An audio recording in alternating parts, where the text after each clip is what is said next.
Yeah. Yeah. Arrowhead Chiefs. It's your girl, Miss Nicole. Queen of Hustle, baby. Started from the bottom, now we here. My homie at the start of his career. Let's go. Try to win him early, hear the truth. Tuning every Sunday for the juice. Arrowhead Chief Podcast, bringing all the news. If you missed the play, come back for reviews. Quick style. Out here rapping for the crew. Post game highlights, go subscribe on YouTube. If you missed the play, come back for reviews. Post game highlights, go subscribe on YouTube.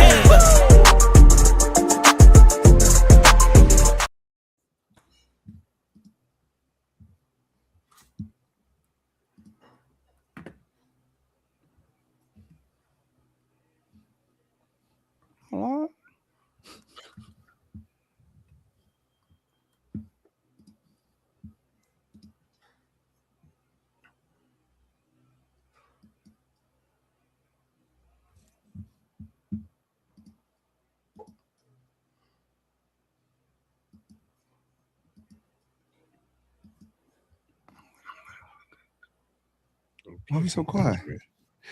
No, because in my ear, I'm hearing the intro. No. All right, what's up? What's up, Chiefs Kingdom? Tuned into the Arrowhead Chief Podcast, episode 260. Hope everybody's having a good evening, whatever you're doing. You're at home, you're at work. We appreciate y'all tapping in with us. We got a full panel of podcasters on here representing most of the teams from the playoffs. Unfortunately, Chiefs Kingdom, we're not one of them. I know. Thank you. I know that makes Nova sad. You know what I'm saying? I know that makes him sad.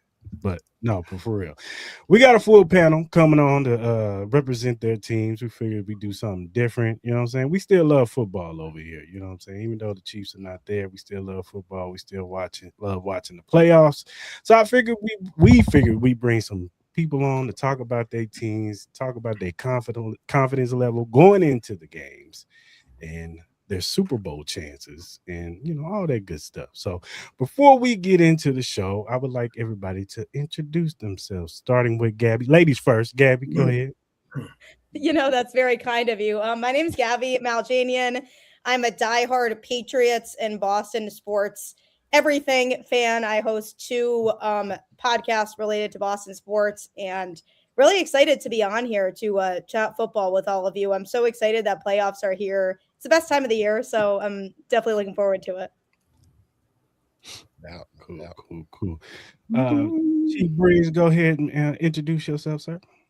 Yeah, I'm Matthew Briggs, aka Chef Briggs. Just cooking some good stuff on the Texan Fan Battle podcast. Texan fan since day one, so we're just out here representing the South. That's what's up. H-Town.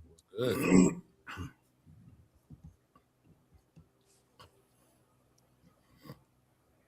And this guy needs no introduction.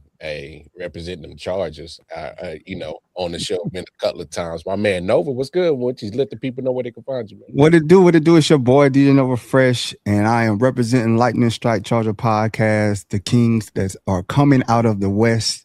We hold it down. The best team in the West, hands down. The Chargers, boat up, baby. Shout out to the fam.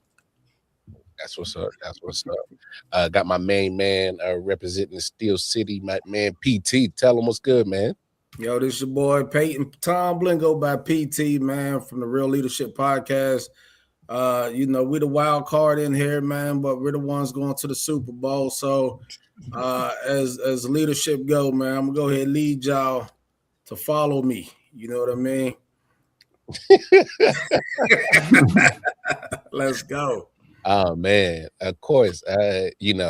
Chris is happy about this because he kind of called it, kind of took it back, but he was right the whole time. He was on the show earlier, representing the Jaguars. My man Kyle Nash, what's good, man? Telling people what's good. Honor, joy, and privilege to jump aboard. And it's interesting. I find a lot of teams that wouldn't have called themselves the best in all of this in a year where they lost to the Jags. But this year, it's not so bad for people, of course. I host the Duval Dive podcast on the Believe Podcast Network with my co-host, my personal champion, Travis D. Holmes. And honor, joy, and privilege to jump aboard, Mar. I know you got yours rolled up. I got mine unbottled or uncorked, rather, so I can participate in the vice right along with you like I do on the show, my guy. Cheers. Always. Hey, and I don't know if he's trying to hide his face because he normally stands 10 toes down on some of his takes that he says. The 1 seed, representing the 1 seed, my man Hot Take Jake, representing the Denver Broncos. I don't know what's going on, Jake. You got that Mile High bad connection or something going on? It's all right. It's all right. If I remember the It's Duval just, out, it's just all defense. Yeah, I was gonna say, I could see why he hid when the Jaguar representative spoke. I could throw that out there. I'm joking. His offense is gonna show up in the fourth quarter. That's it. You there, Jake? Yeah, my bad. I don't know. I couldn't hear y'all. Don't worry. We hear you. Well, thank goodness. It's gonna be lovely to watch everybody play this week. Luckily for y'all, we'll be sitting down watching all of y'all beat each other up, while the best of the West, the best of it all, is here. The AFC's own, the best quarterback in the league right now, Bo Nix. Let's mute his mic. We'll get into all that here soon. We'll get into all that here soon. I gave y'all the warning about my man Hot Take Jake before this show. We just didn't think you were passing around the blunt that soon, Mom. Not bad. I know I'm selfish with mine, man. Hey, but hey, see, man, go ahead. You got it, man. Run the show. Bills fans are definitely relieved that the Chiefs aren't in it this year. It's too bad the Bills person isn't here to speak to that. Yeah, for sure. For sure. The boogeyman Patrick Mahomes ain't in Josh Allen's way. So, it's all good. It's all good. No, the rest of the team is. Huh? The wicked witch died. The rest of Josh Allen's team is in his way. I want to hear that. Anyway. But the playoffs of this weekend, and I just want to get everybody's thoughts on their season before we get into the playoffs. So I'm gonna start with Gabby. The Patriots this season, nobody really expected the Patriots to be where they're at right now. Some people were predicting that maybe y'all make the playoffs this year, but you guys being one of the better teams in the AFC, nobody was really predicting. So kind of speak to the feeling in Boston, how everybody's feeling about the Patriots, your thoughts on the Patriots. Yeah, everyone's super excited, myself included. Definitely pleasantly surprised with how this season turned out. I had the Patriots at about a 9-win team going into this season. I was really optimistic, especially after their coaching hire. I thought Mike Vrabel was a great hire, somebody who has experience in the Patriots organization and somebody who I felt could potentially lead this Patriots team to a winning season, but I definitely did not expect them to be where they're at right now. This was a great growth year for Drake May, and it's nice because he has a lot of pieces around him now who also took a step forward this year. So this was overall a really good season that, it's great to be proud of. Again, too bad the Bills person isn't here because I would have loved to reference beating the Bills on the road in primetime, because that truly was one of the biggest wins of the season to me, that indicated that this team can be the real deal and can win in big moments like that. So this was a good season. Really happy about where things go from here. Drake May being, the guy, the quarterback of the future. And I'm just excited to see where things go. Cool. Chef Briggs, man, talk about your Texans, man, and how you felt about their season. Well, if somebody told me that we were going to start 0-3 and still make the playoffs, I would say you're full of shit. But here we are. We're the only team to do it twice, so that's a good thing. The offense took a slow start, but now we're here. The defense, I got a lot of hate when I said that this defense would be in the legends of Legion of Boom and whatnot. But here we are, pretty close, pretty dominant. So I'm here riding the coattail of the defense, just like the Broncos guy. I'm not going to say CJ Stroud's the best, but he's out there doing his thing, and hopefully we can make some history and top off with the Super Bowl run to top out the elite defenses on the list. For sure. Nova, go ahead and speak on your Chargers and their season, and how you feeling about it, how you feel going into the playoffs. I feel great. We've overcome a lot, man, from training camp we had Slater go down. Then during the season, we had Alt go down. We had over 26 offensive line scenario changes. We got guys from Food for Less working on the offensive line, and but it just shows the resolve of this team, the grittiness of this team, the coaching, and Justin Herbert, broken hand, and this man is still out there doing it. Probably the most dangerous quarterback in the NFL, and he's hungry. He has a great defense, and he has a whole bunch of weapons this time. Offensive line, there's a lot of questions to it, but hey, we won 11 with this line. Could have won some more, but hey, don't disrespect the Chargers. Don't count them out. Y'all gonna be surprised. Hey, follow that up, Brody. What's good? How y'all feeling?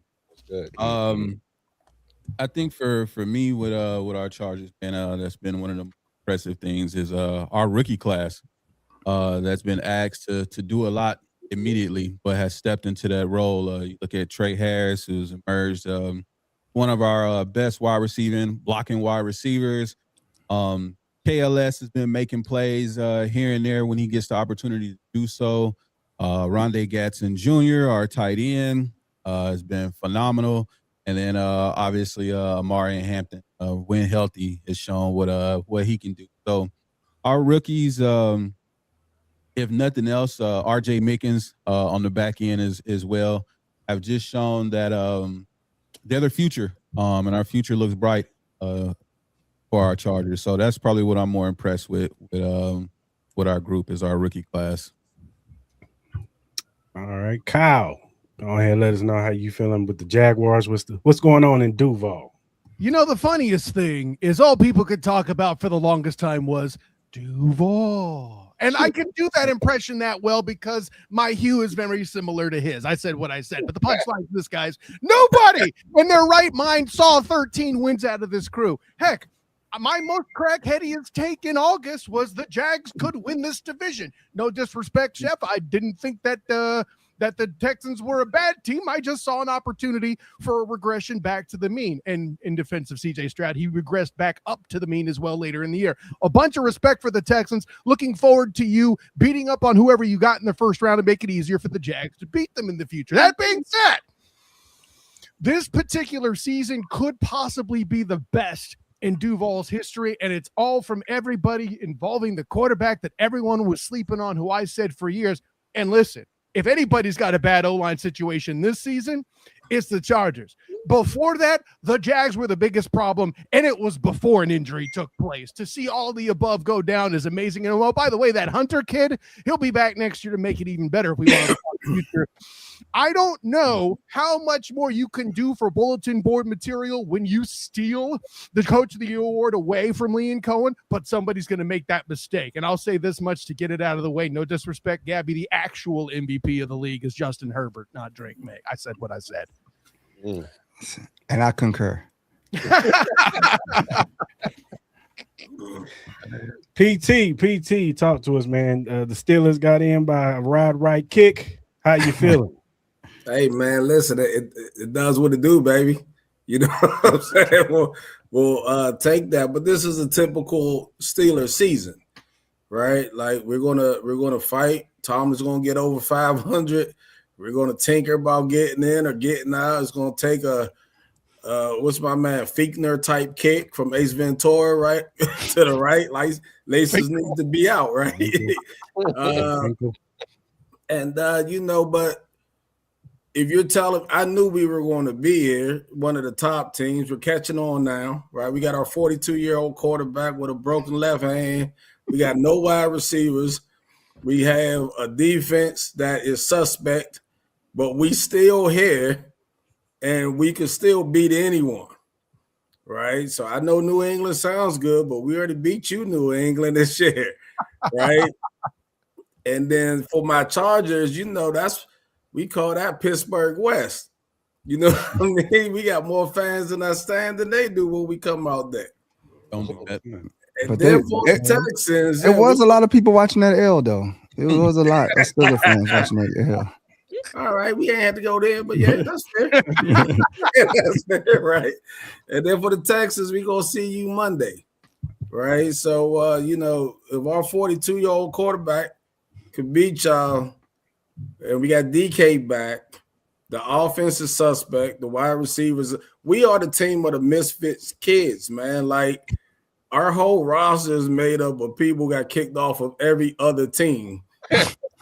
And Tomlin seems to make it work, right? We got a young offensive line, 2 good running backs, and for some reason we could beat people with 1 running back, Kenny Gainwell, and no one could seem to stop him. So it's going to be fun. Maybe we're 1 and done. That won't be shocking, right? But I think we got something magical going on this year, especially, and I'll be honest, with the Chiefs out, Buffalo looking suspect. I don't know if these young quarterbacks, their first time in the playoffs, let's see what they're going to be. Let's see what May going to be. Let's see what my man down in Jacksonville is going to be. Herbert looks good, but his coach's brother just got fired, so I don't know how they feel out there. You know, hey, Gucci, he gonna be named special assistant. Who's got it better than them, right? Yeah. He's gonna watch. He's gonna have that special assistant jacket on soon. I'm looking for that announcement. Let me find out a Super Bowl winning coach. You got to go to the Giants. All right, hot take, Jake. You are last because you got the bye week and you feel like you're on top of the world. So I'm gonna let you have it, sir. You know, it was beautiful hearing everybody, giving me their dream of how happy they are of barely making it. The Steelers guy, so happy. He's like the 3-year-old brother you got to take with you to the store with your friends, to the mall. Feeling so glad to have him around, knowing that you're just trying to get away from him.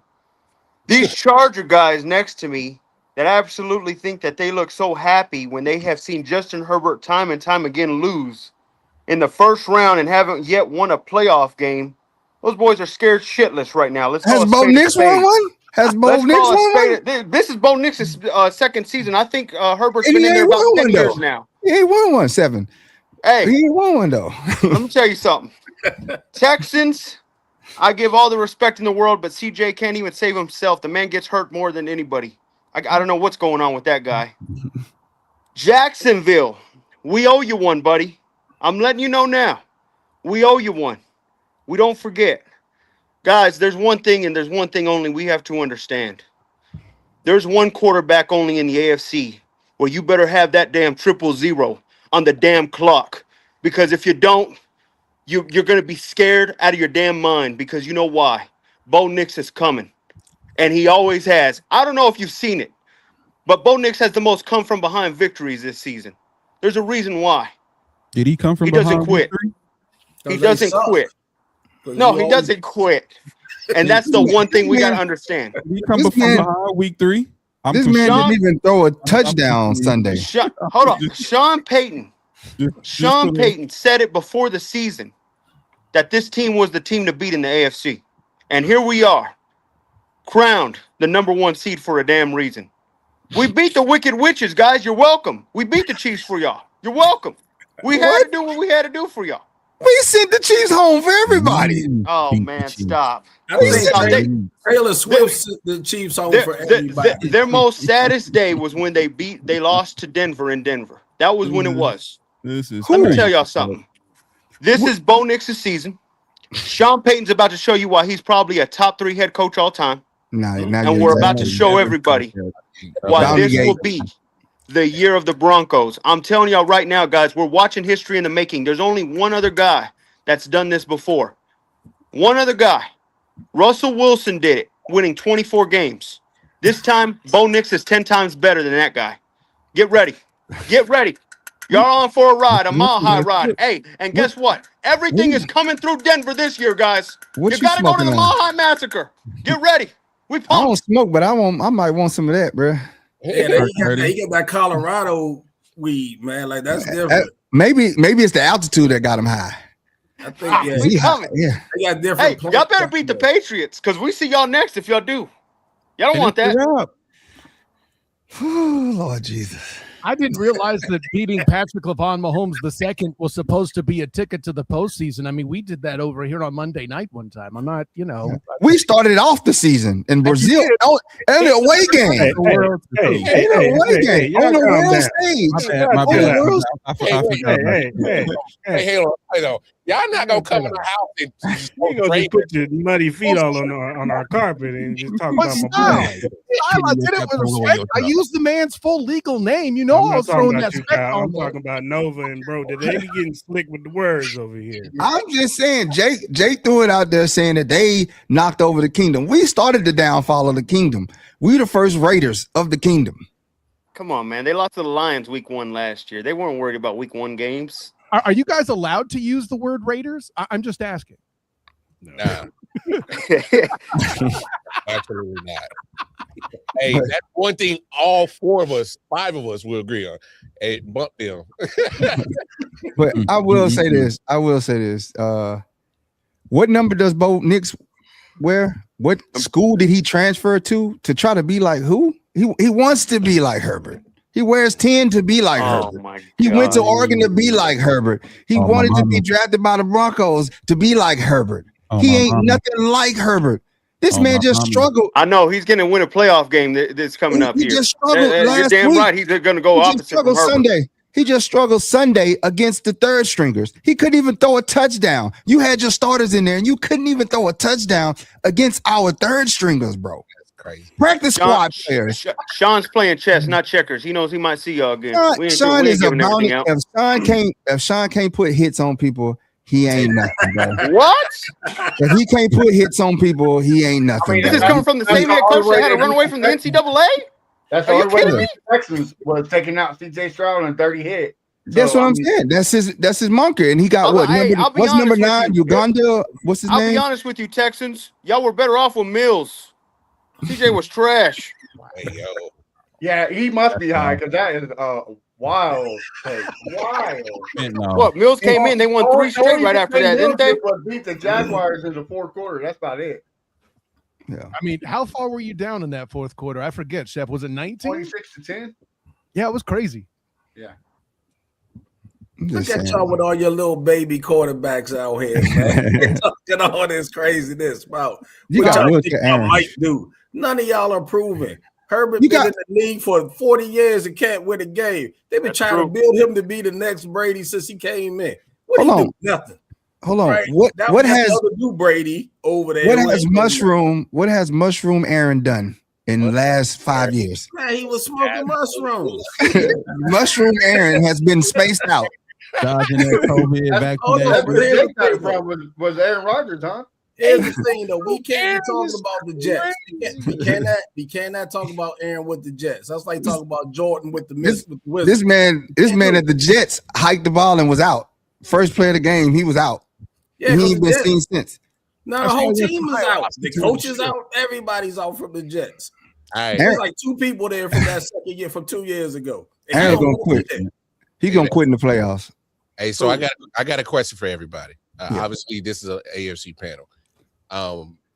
What team in the NFC you see making it toward the Super Bowl if your team was to match up with them?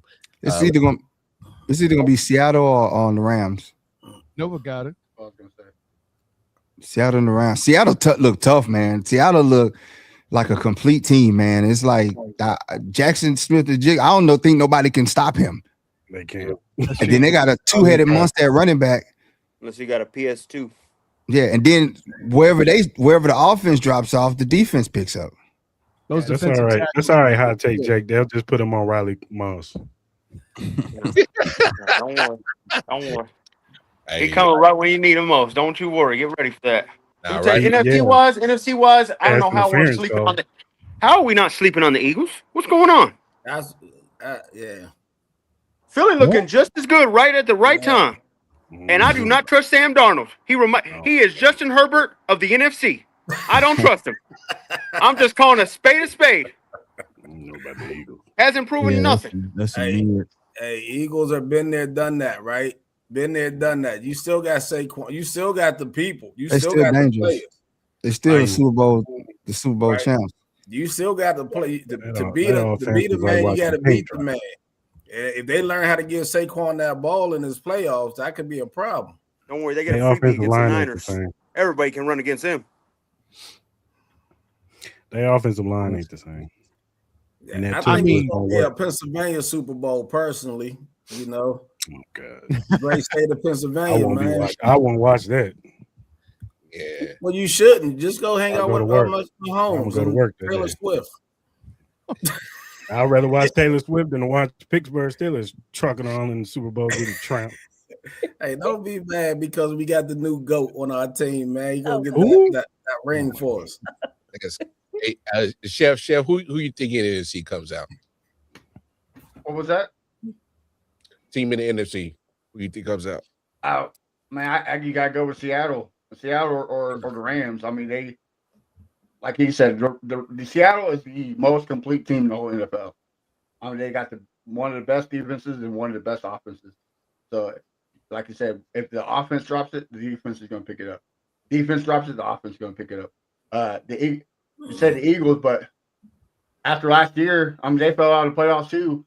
The Eagles are hit and miss. Either they show up or they don't show up. So you got to give the Rams. McVay is a mastermind genius, or the Seahawks. That's the two. And Stafford. Yeah, I like the Rams a lot. I think, I have a good feeling about the Rams. I mean, I personally don't think the Eagles are going to go back to the Super Bowl, but I also wouldn't be surprised if they do because they still have the talent. They just don't always execute, like you mentioned this year. So you don't really know like what version of Philly you're going to get. And that's the problem. But if you get the right version of Philly, I could see them going all the way. A Dr. Jekyll or Mr. Hyde, right? You don't know who you're going to get that day. You have no idea what team you're going to get on a weekly basis. But if you get the right version of Philly, they can beat anybody. You know, I'll say this though, right? When you get these championship teams, man, they know they know it's about getting to the playoffs. So they don't really. It's like watching Kansas City for the third ring, or even the Patriots. Like they're kind of cruising through the season. They win the games they need to. Then they get here, and then you're like, oh wow, okay, that's why they're the champions. They have that in that DNA of theirs. It's just like the Rams. I agree. I don't trust Seattle, man. I don't trust them. But the Rams, they've been there, done that type of people. That quarterback is, man, he's legit. But all that electrocution, that vacillation, if you will, PT, starts within the organization. And if I ask you who has better culture, Sean McVay or Nick Sirianni, what's your answer going to be, dog? You know what I mean? That's where I'm at. Yeah. I think I'm with Gabby though. It could, like, the Rams definitely look tough, but it could. I wouldn't be surprised if it's Philly. Like I wouldn't be like they came out of nowhere. I'd be like, yeah, they got all the pieces. Yeah, it makes sense that like they would if everything comes together for them. I totally could see it, but I'm not confident enough in the version of the Philly that we've seen week to week to feel fully confident that they can beat all those teams in the NFC. But I mean, there is something to be said for having that experience. I mean, Philly knows how this all goes. Like I look at a lot of these teams in the AFC and the lack of playoff experience that they have. It's like I look at that Philly team and I'm like, yeah, they've been there, done that. They're familiar with all of this. They know what this is like. So I could see them, sneaking up on people if they come in hot in this first round. I could totally see it. But they got a tough 49ers team that's resilient. Yeah, I hear that over. I hear that over, but I think this matchup favors Philly in this first round because we saw what happened last time they faced a beat up 49ers team in the playoffs. They don't want them. So with that coming, that's the difference though, right? They beat up a beat up offense. This offense is full power. This is what's going to get the Niners to the next step, right? The Eagles defense is not as good as it was. It's still pretty good, but I still don't see them stopping CMC. CMC is coming back to the monster that he was in the past, and that's what's going to help the Niners beat the Eagles. And then you don't know what you're going to get. I'm sorry, you don't know what you're going to get with Hurts. So that's the X factor for Philly. Which Hurts is going to show up? You're right. Which Hurts? He could be the good Hurts. What the hell did we start believing in Brock Purdy? Yeah, I mean, that was the other thing I was going to say too. The way that Purdy's been playing down the stretch in general, this could be a really difficult matchup for the Eagles. I still am giving the Eagles a slight edge. They're playing at home. They've been really tough at home in the postseason. And I do think that is going to come into play. But the way that Purdy has looked over these last few weeks in general, I think that's going to be a good game. I think that's going to be a really good game. What's the weather in Philly? That's what I was about to say. Brock Purdy's noodle arm ain't gonna be thrown against 10-mile-per-hour wind, 20-mile-per-hour winds over there. Sorry, calling a spade a spade. I think it's interesting that a guy with noodle arms had 5 touchdowns in back-to-back weeks. But cool, Jake, you do your thing, dog. Yeah, but he's not in Philly. Like he's not out here on his East Coast. Yeah, it wasn't in Philly. That's it was in the West Coast. His Super Bowl was last week against Seattle in San Francisco. He should have won that game. You had home field advantage throughout it all. You screwed the pooch. Now you got to go on the road. Good luck in Philly, buddy. It's going to be a little cold. That the actual MVP of the 49ers is the biggest problem. That's Trent Williams. Let's be clear. Him being out has been the Niners' biggest challenge throughout the year, other than Fred Warner and Bosa, both, I might add. Yeah, because I was about to say, I play linebackers for the 49ers right now. Like,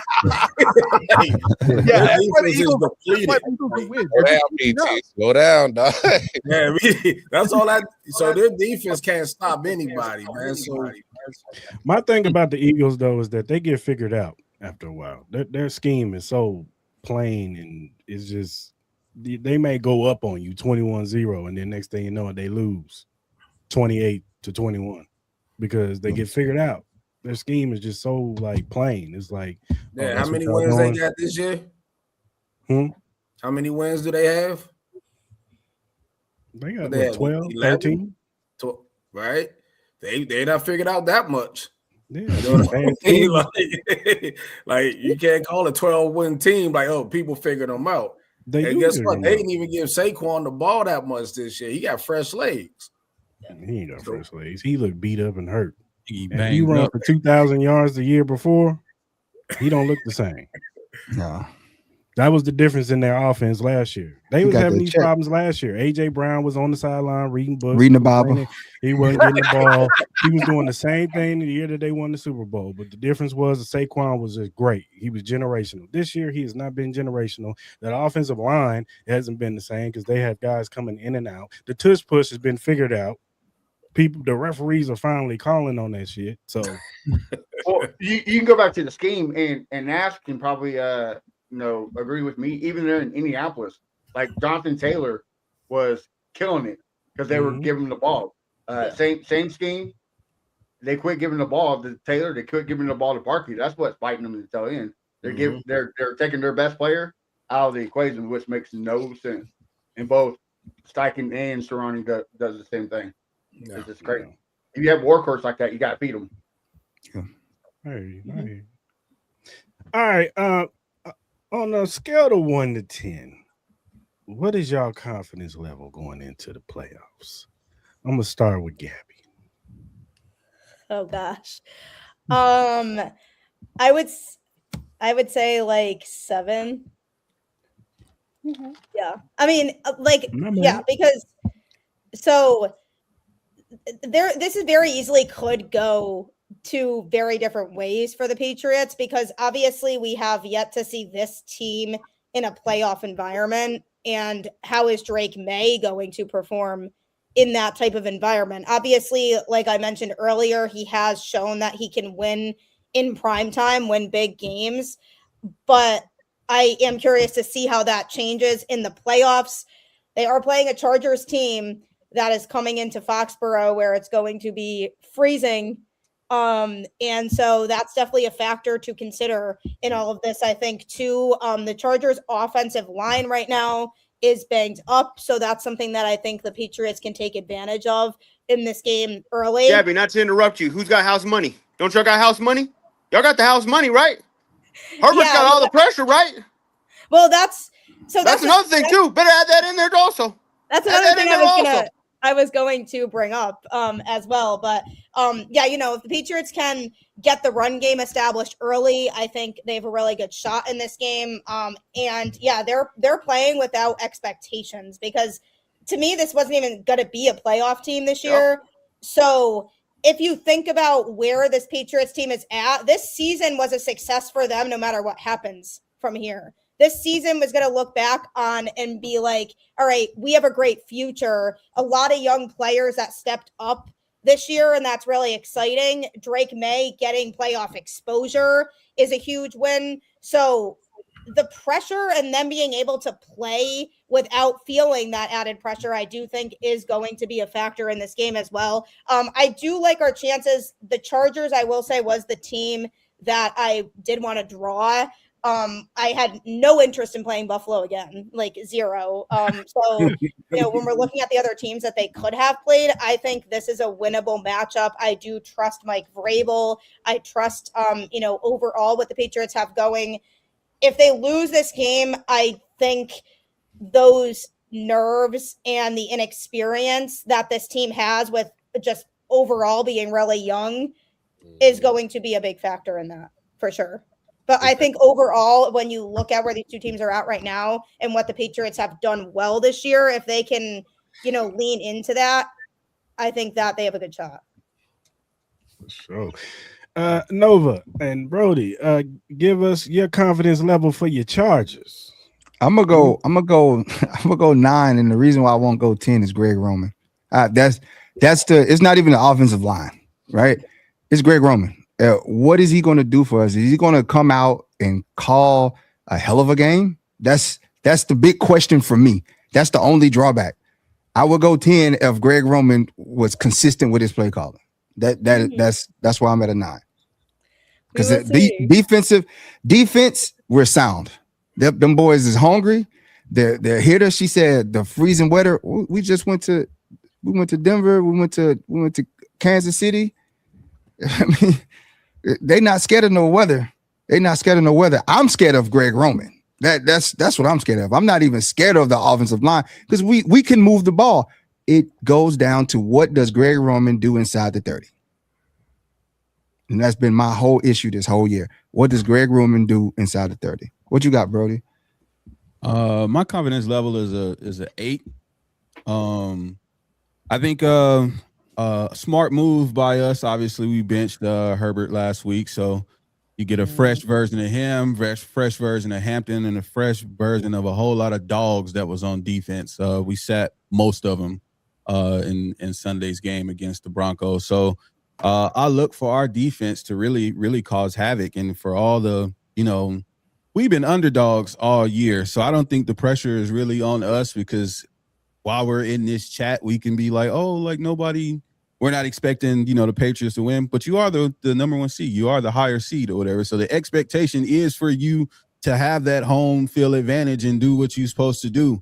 But I will say that us having that chip, I think we understand the moment. And I think for us, coaching is everything. And if we're talking just the level of coaching and the level of preparation, I think heading into Sunday's matchup, I think Jim Harbaugh is going to have those guys where they need to be, and Jesse Minter is going to have those guys where we need to be. And I agree with Nova. It depends on the version of our OC, what we look like. Very few teams have stopped us from moving the ball down the field this year. Actually, it's only been the Jaguars. And so other than that, we get to the red zone. It's what we do when we get there. Is the biggest issue. Are we kicking threes or are we punching sixes? That's really going to be the difference in where I see this game going. But I'm at an 8. Both up. Kyle, what is your confidence level in the Jaguars going into the playoffs? I got to say I'm at a 7, and the only reason why it's not higher than that is Josh Allen is a thing, and he's very real and probably the best quarterback remaining in the playoffs. However, in the past, unless it's a Monday night game where Ryan Nielsen as defensive coordinator was switching things out like a hockey rotation, you'll get that reference. It's hockey, Gabby. But the punchline is they're rotating out the defense constantly. You have Eric Armstead playing 61% of snaps at defensive end that season. And now Anthony Campanelli has made that go away and has supplanted several quarterbacks, the likes of, with all due respect, gentlemen, Justin Herbert, Patrick LaVon Mahomes II. He's nixed Bo. And there's other quarterbacks down the line, but I know the guys on this panel will recognize all of the ones. And yet the joke I think the funniest thing is Davis Mills is the one that has most success in the fourth quarter against him, right, Chef? So all the above being said, Josh Allen on Josh Allen crime is a thing that has happened in the past. It's Josh Hines Allen now. I know that. But, you know, the Josh Allen on Josh Allen crime thing is real. I've seen it. I covered it. I've been in the bank of Duval, Everbank Stadium for those non-believers, to watch it happen personally. And I think that'll be a factor yet again.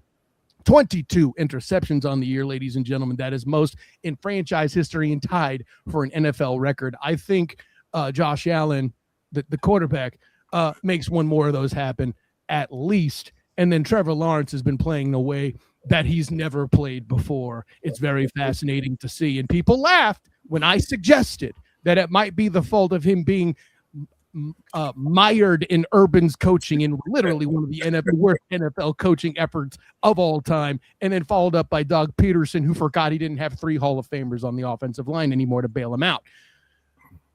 Duval, I guess. I don't know. No, at the end of the day, this is fascinating, regardless of what happens. 9-win turnaround. If they lose this game, there's no way you could be disappointed if you're a member of the Duval Devout, in my opinion. Hey, I'm a Niners fan, and what do I know? I just covered the Jags. But yeah, for me, I'm confident at 7. It's the rest of the Bills squad that has me in question. And Ed Oliver, is he even healthy yet? Because defensive tackles have been the only thing that have consistently destroyed the Jags up front, other than the occasional, you know, what's the one guy that plays defense in Seattle? Trey, him. Whatever. He's not playing in the game. Or not Seattle, Cincinnati. I said the wrong thing. But you get what I'm getting at. Chef, how you feeling about the Texans? What is your confidence level going into the play? Man, about 7.5. I mean, like, let's be honest. This is the first year where the AFC is wide open. Like, if any team made it to the AFC Championship, we wouldn't be like, oh, we called it. You know, it's just – it's a good year for AFC, especially with, I'm going to say it, with Patrick Mahomes being out. We're all happy that none of us are facing this year. Man, y'all miss us, bro. I know y'all miss us. I don't know if I would use the word miss, but Nah, y'all miss us, man. Y'all miss us, baby. You're going to be bored and use miss. Like I wouldn't say I miss. Can we thank PT for keeping Lamar Demetrius Jackson out of these playoffs? By the way, I think that's a factor as well. Like, I mean, I'd rather play Lamar Jackson on Monday than the Steelers. The Steelers defense is better than Lamar Jackson's beat up right now. He's not been Lamar as the weight. So I was hoping for that kid to go right, but you know, that's what I get for hoping.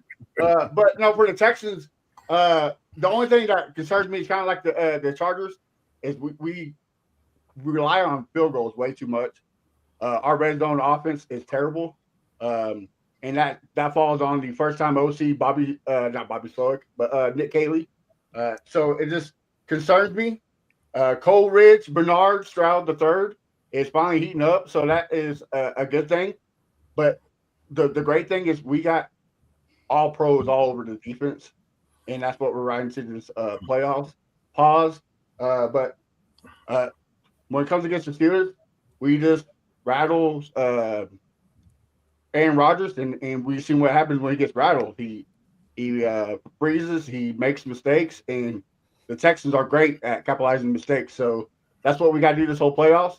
Hopefully after Monday, the Ravens won't be the only AFC North without a head coach. I think Mike Tomlin gets canned too if he doesn't win. Wow. I doubt it. And last, I don't know, man. Those fans over there they've been booing. Who knows? They might. They ain't gonna get nothing more than what they got. That man has really made wine out of water. Hey, I'm a Mike Tomlin stan. Like, I get it. I agree. But you know, some fans there's no way they should even be in the playoffs. So you take him away, whatever coach walking there going, good luck. Just remember, we made it to the playoffs with Duck Hodges. I just want to throw that out there. Damn. Mason Rudolph, yeah, I get it. Yeah. I seen Duck Hodges on a Christmas show with his girlfriend. Yeah, with his lady. Or his wife, yeah. Laney. PT, what is your confidence level going into these playoffs?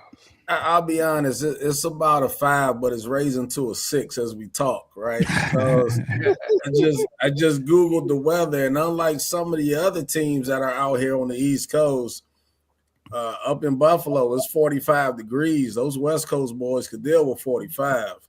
Texas got to come to us on Monday where it's 34 degrees. So I think that's a little. Now I know Stroud played in Ohio State, so he might be cool, but I don't know about the rest of his team. And he might have been in Texas just a little bit too long. But with that said, there is no expectation at all from day one of this season that the Steelers would be here. Right? It was supposed to be Lamar and company, Burrow and company, and then maybe us or the Browns, how we was going to figure that out. But like Tomlin always does, coaching matters. We probably have the worst.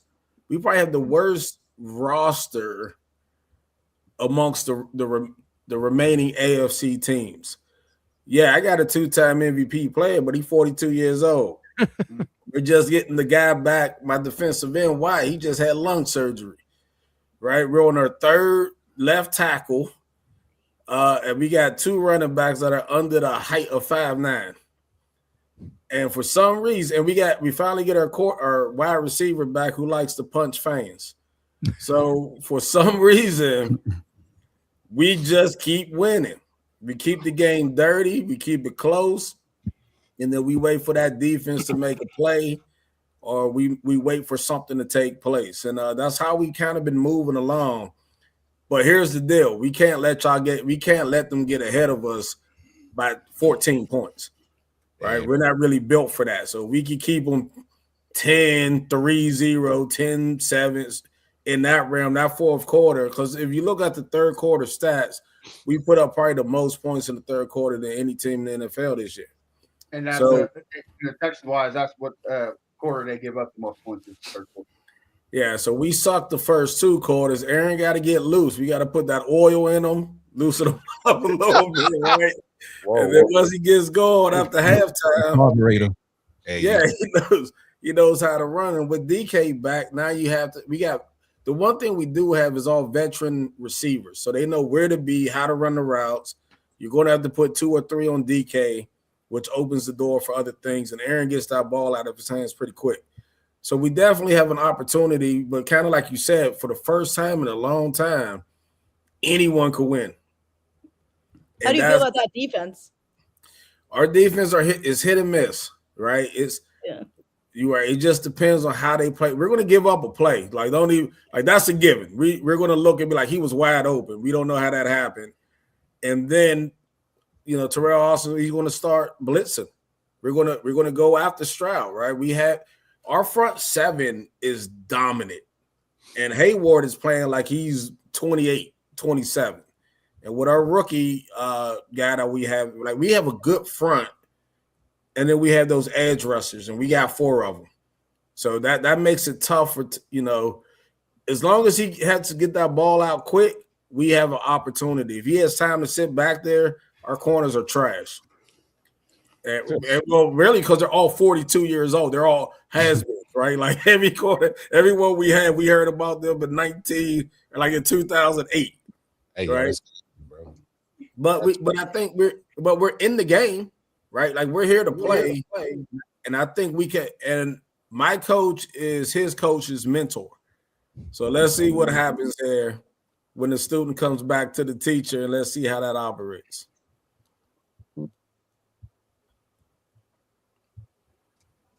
I can keep going. All right. Mr. Hot Take Jake sitting there with the bye week.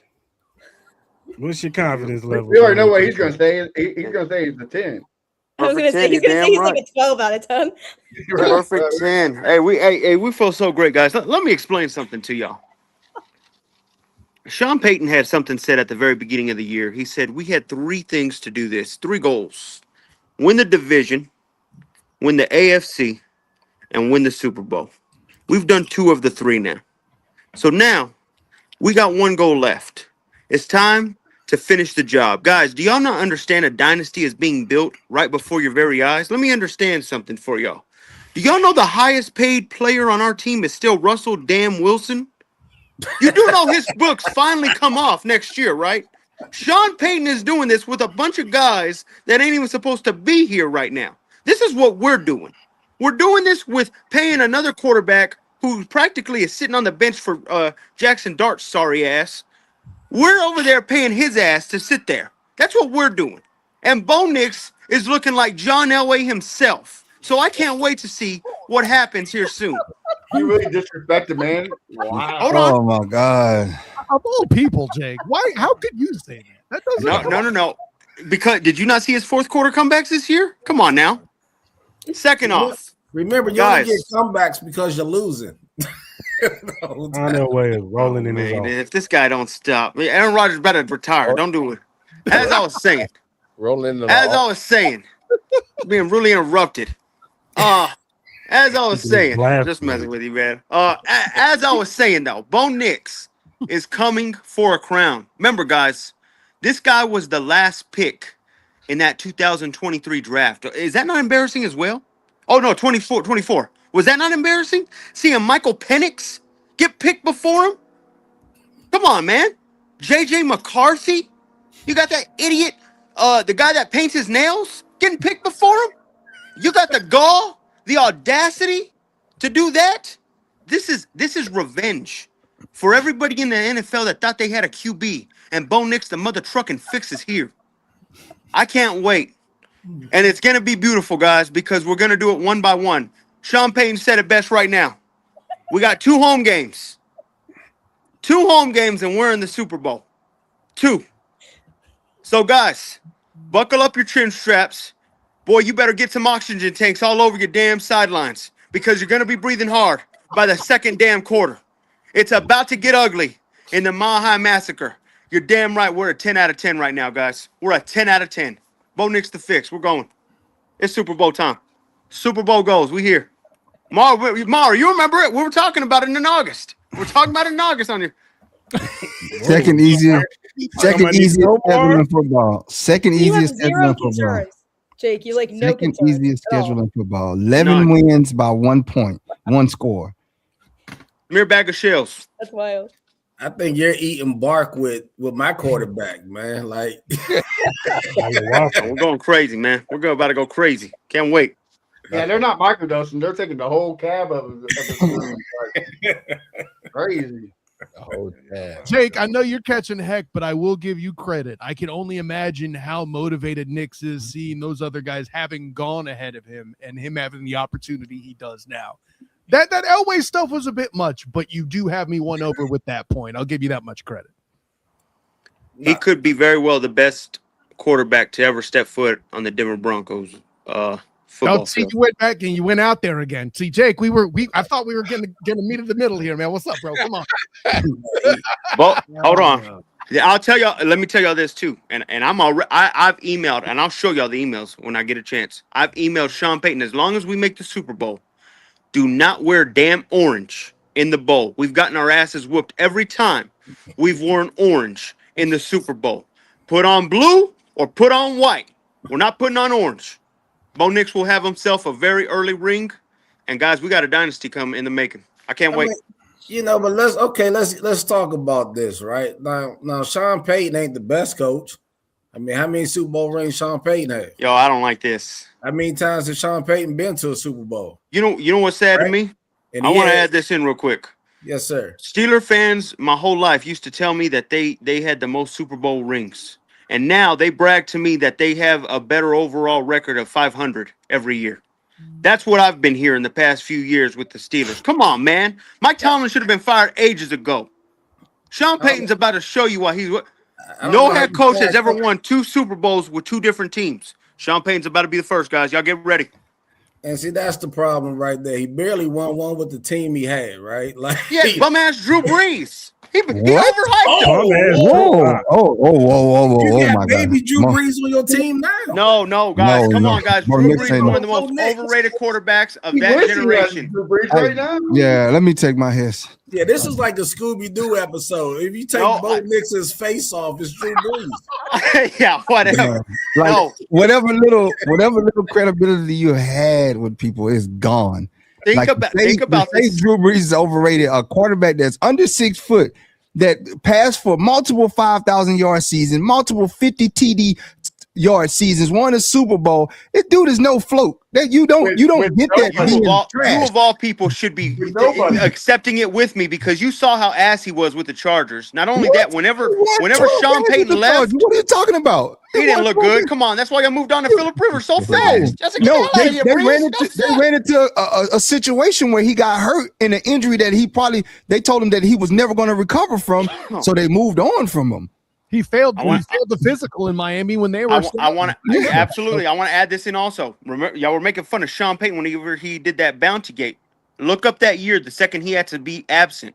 Drew Brees didn't do crap. I think they went 6-11. No, they look like trash. I'm telling you, he's been protected by Sean Payton's legacy. Go look it up, guys. I'm telling y'all, bro. I'm telling y'all, go look it up. The dude was like one of the only college quarterbacks to throw for like 5 consecutive 500-yard games in college. And then he carried it over to the NFL. The dude is a winner. The dude, name me some receivers he played with. Thank you, Sean. He should be thanking Sean every day of his life. Name me some receivers that he played with. I mean, who's going? Marquise Colston? Marquise Colston? What receivers are going to the? Marquise Colston was a free agent pickup. A guy from Hofstra. They picked up. That tells you how good Sean's scheme was, bro. I'm telling you. Go at 72% accuracy over a quarterback is trash. That's under 6 foot. That's trash. Come on, bro. Like, let's be for real. I get it. I've been honest. I've watched, guys. Drew. There's a reason Drew Brees only won 1 Super Bowl, guys. You got to look it up, man. He was that. You know what he was? He was an underrated. Who could I say he was like? He was an underrated. What was that quarterback from back in the day, from the Cowboys? No. He's an underrated Drew Bledsoe. There you go. Underrated Drew Bledsoe. He overachieved. He's what Bledsoe did if Bledsoe never got out of the what's it called? If he never got hurt. That's what he was. Should be Rage Bait Jake, not Hot Take Jake. It should be Rage Bait Jake. I got to give him credit. He's the only other person outside of my in-laws in New Orleans that prop up Sean Payton this hard. Yeah, Sean's that guy, bro. Vicodin Sean, propping him up, huh? Overrated. My man said Drew Brees only won 1 Super Bowl. Who was his coach? With the 1 Super Bowl. Sean did that for him, bro. It's hard to win a Super Bowl without a damn good quarterback. The most accurate quarterback in NFL history, and you're saying he's overrated. He kept choking in the playoffs. Don't do that. You can't overrate. You can't overrate. He didn't have a defense.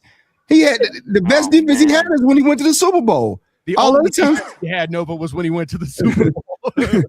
They couldn't stop nobody. They were getting shootout. You mentioned Bounty Gate, and the year afterwards, where Sean Payton got suspended, they went 7-9. You know, that's what I'm trying to tell them. Well, hold on. You know how many games Drew Brees missed? 10 games. Yeah, he had a broken thumb. Drew Brees didn't play well, bro. Drew Brees didn't play well without Sean. He had a broken thumb. And right now, guys, think about this. We're seeing live what Sean's doing without Drew. He got a better quarterback. Let's talk about it. Bo Nix is not better than Drew Brees. I'd rather that not. out, Jake. I think you need to let the results speak before talking about what Peyton's doing. I'm about to drag your ass to church. You ask Bo Nix's mom, who's better quarterback, Drew Brees or Bo Nix? Bo Nix's mom's gonna say Drew Brees. I want to ask. Yeah, whatever. I want to ask you a quick question. If Bo Nix wins the Super Bowl this year, is he not already overachieved what Drew Brees has done? No. That early? What? He's Trent Dilfer. He's Trent Dilfer. That's what he is. He's Trent Dilfer. He's Joe Johnson. That's who he is. He ain't even better than Joe Flacco right now. I feel like jumping off of a roof right now with what I just heard. Peyton Manning won a Super Bowl with a 12. You're going to turn on Bo Nix by next season. You're going to turn on him. You're going to be asking for a new quarterback. I'm telling you right now, and I said this to Mark before, to kill a chief, you need a bow. That's what we did. We had to get him. Okay. All right. I like that, though. I like that. Don't hype that up, bro. PT, do not hype his head up. Yeah, you saw what happened when I tried to meet him in the middle earlier, PT. Yeah, that's a good point. Good point. I mean, the crazy thing is you had legendary quarterbacks like John Elway, Peyton Manning, and you said Bo Nix is better than both of them. No, I said he could be. He could be here soon. I'm not writing it down, but it's getting close. It's getting close. All right. That's not even close. It's nowhere near it. All right. Bro, Mar, I'm begging you. Stop. dude, I'm a begging you. dude that threw for 80,000 yards, and he's saying that Bo Nix is better than a guy that threw for 80,000 yards, 571 Second all touchdowns. time. Second all Man, I time. don't like. I've never cared for stat stuffing, man. I don't care. For Brady stat had to stuff. play extra seasons just to break his records. And he It ain't no stat stuff. You watch his film. Drew Brees is the most accurate quarterback in NFL history, bro. How come he was never accurate in the playoffs? Nobody. What are you talking about? He ran and scored. They couldn't stop anybody. They Oh, would score man. 40 in the playoffs, and the other team would score 45. They never. What about the game whenever he Can't lost play to defense. Marshawn Lynch, the 7-9 Seahawks? I'm telling you, bro, it was bad. Defense, Rick, they got run over. He can't stop Oh, Marshawn. man, come on, He guys. can't play defense either. He can't play defense either. It's Quake. We gotta be real. We gotta be. I'm telling you, watch Drew Brees highlights. Y'all, especially the Charger guys, they seen it to themselves. So y'all moved on from him. Rage Bay Jake, yo. Let's Rage Bay Jake. I And there you have honestly it. think that the All Broncos right, will guys. lose their Let me first ask game. y'all. What's y'all? How do y'all feel about y'all Super Bowl chances this season? I'm gonna go with Gabby first. Yeah, I mean, I'm not seeing it. Obviously, I seriously hope that I'm wrong, but I just think that at some point inexperience is going to come into play. And I think, with where this Patriots team is at right now, it's hard to feel confident in their ability to make a deep playoff run. I mean, we can talk about, some of their opponents that they played this year. And it hasn't really felt like they've always been tested at the level that they may run into in the postseason. I think this is a good learning experience year. I think if they win a playoff game, that would be a huge, huge win. But I just think there are teams in the AFC that have a better shot right now because of the youth of where this Patriots team is. It could happen. Obviously, somebody earlier brought up a good point that the AFC is wide open right now. So it's hard to just identify one team and say, I see this team being the team that goes all the way. But I mean, I think it's going to be a tough road. Will I be disappointed if it doesn't happen? Obviously. But I think, speaking from a realistic standpoint, I do think at some point this makeup of this team right now and how many young players are going to be relying on is going to eventually catch up to them. Okay. Chef Briggs, what's your thoughts on Super Bowl chances for the Texans? I give it like a 10%. Kind of like Gabby said, this is wide open for any AFC team. And it comes down to experience. Like you got to give to Aaron Rodgers and Josh Allen because they got the most experience. But out of that, CJ Stroud's the second most experienced in the playoffs. So that just tells you the type of experience level. So, and plus, you know what they say, defense wins championships. And this AFC is stacked in defense. You got the Jags, you got the Chargers. Steelers always has a nice one. The Broncos. I don't want to give it to Jake because I know he's going to run with it, but the Broncos have a great defense. Oh, no. But, it's been Vrabel there in New England always finds a way to create a great defense. So is this, man, it's going to be a crapshoot. Like I said, whoever makes it to the AFC is going to be great. And Nova, Brody, what's your thoughts on Super Bowl chances this season? For me, it's Greg Roman, man. I've never seen a fan base not blame Herbert on throwing picks ever. Come on, man. Be real. Is he going to throw a pick this week? Did you talking about last year? Did you watch the game last year? He probably, out of the four, I would give him one, maybe one. All the other picks was off people's hands. I mean, what more do you want the dude to do? You want him to go catch the football too? He had nobody to throw it to. The one guy that he was throwing it to was a rookie. Yeah. That's the only guy that wanted to catch it. That game. I mean, y'all can hate on Herbert. Doesn't play. We had the thing to blow up, the fallout with Jacksonville. Herbert doesn't play defense. He put up 30-something points on the board. He can't go play defense too. I mean, what, you want to suit up and go play linebacker or something? I mean, That's falsified because they made Trevor throw 4 picks that game. They made Trevor throw 4 picks that game. Herbert should have closed that game out. He came down and he scored, and then they got the ball on last possession. He can't help that. What do you want him to do? He came down, scored, got the lead, and they lost. What do you want him to do? Go score again? Like with no time on the clock? Yes.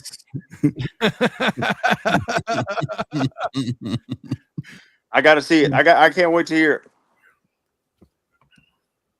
Just saying, man. The man had no weapons last year. They went and got him weapons. He was throwing to guys. I'm talking about hitting him. If you go watch the game, hitting him in the hands. He had an ill-advised throw when he threw across his body to QJ. Yeah. Will Disley hit him in the hands. Right across the middle. Hit him in the hands. I like that Vidal kid too. Kamani. Yeah. Also fresh. So headed into next week. He played pretty solid when Mario Hampton was out, and I was like, oh, okay. All if right. you play fantasy, well, cooking. Yeah. But like I said, week 3, I didn't hear nothing from the Broncos. We played a grueling 3-division game stretch to start the season. And where were the Broncos? Where was Bo Nix then? There's only one team this year that beat us handily. There's only one team this year that beat us handily. Has he ever beat Justin Herbert? Answer that question. It's the second year, man. What are we talking about? He's Jesus to you. He's better than Drew Brees. Hold on. Second year it hasn't beat the Chargers, but you expect him to win the No, Super he beat the Bowl. Chargers. He beat them last week. Don't do that. Beat the Chargers last week. He beat the. He didn't beat Herbert. Beat Trey Lance. Come on now.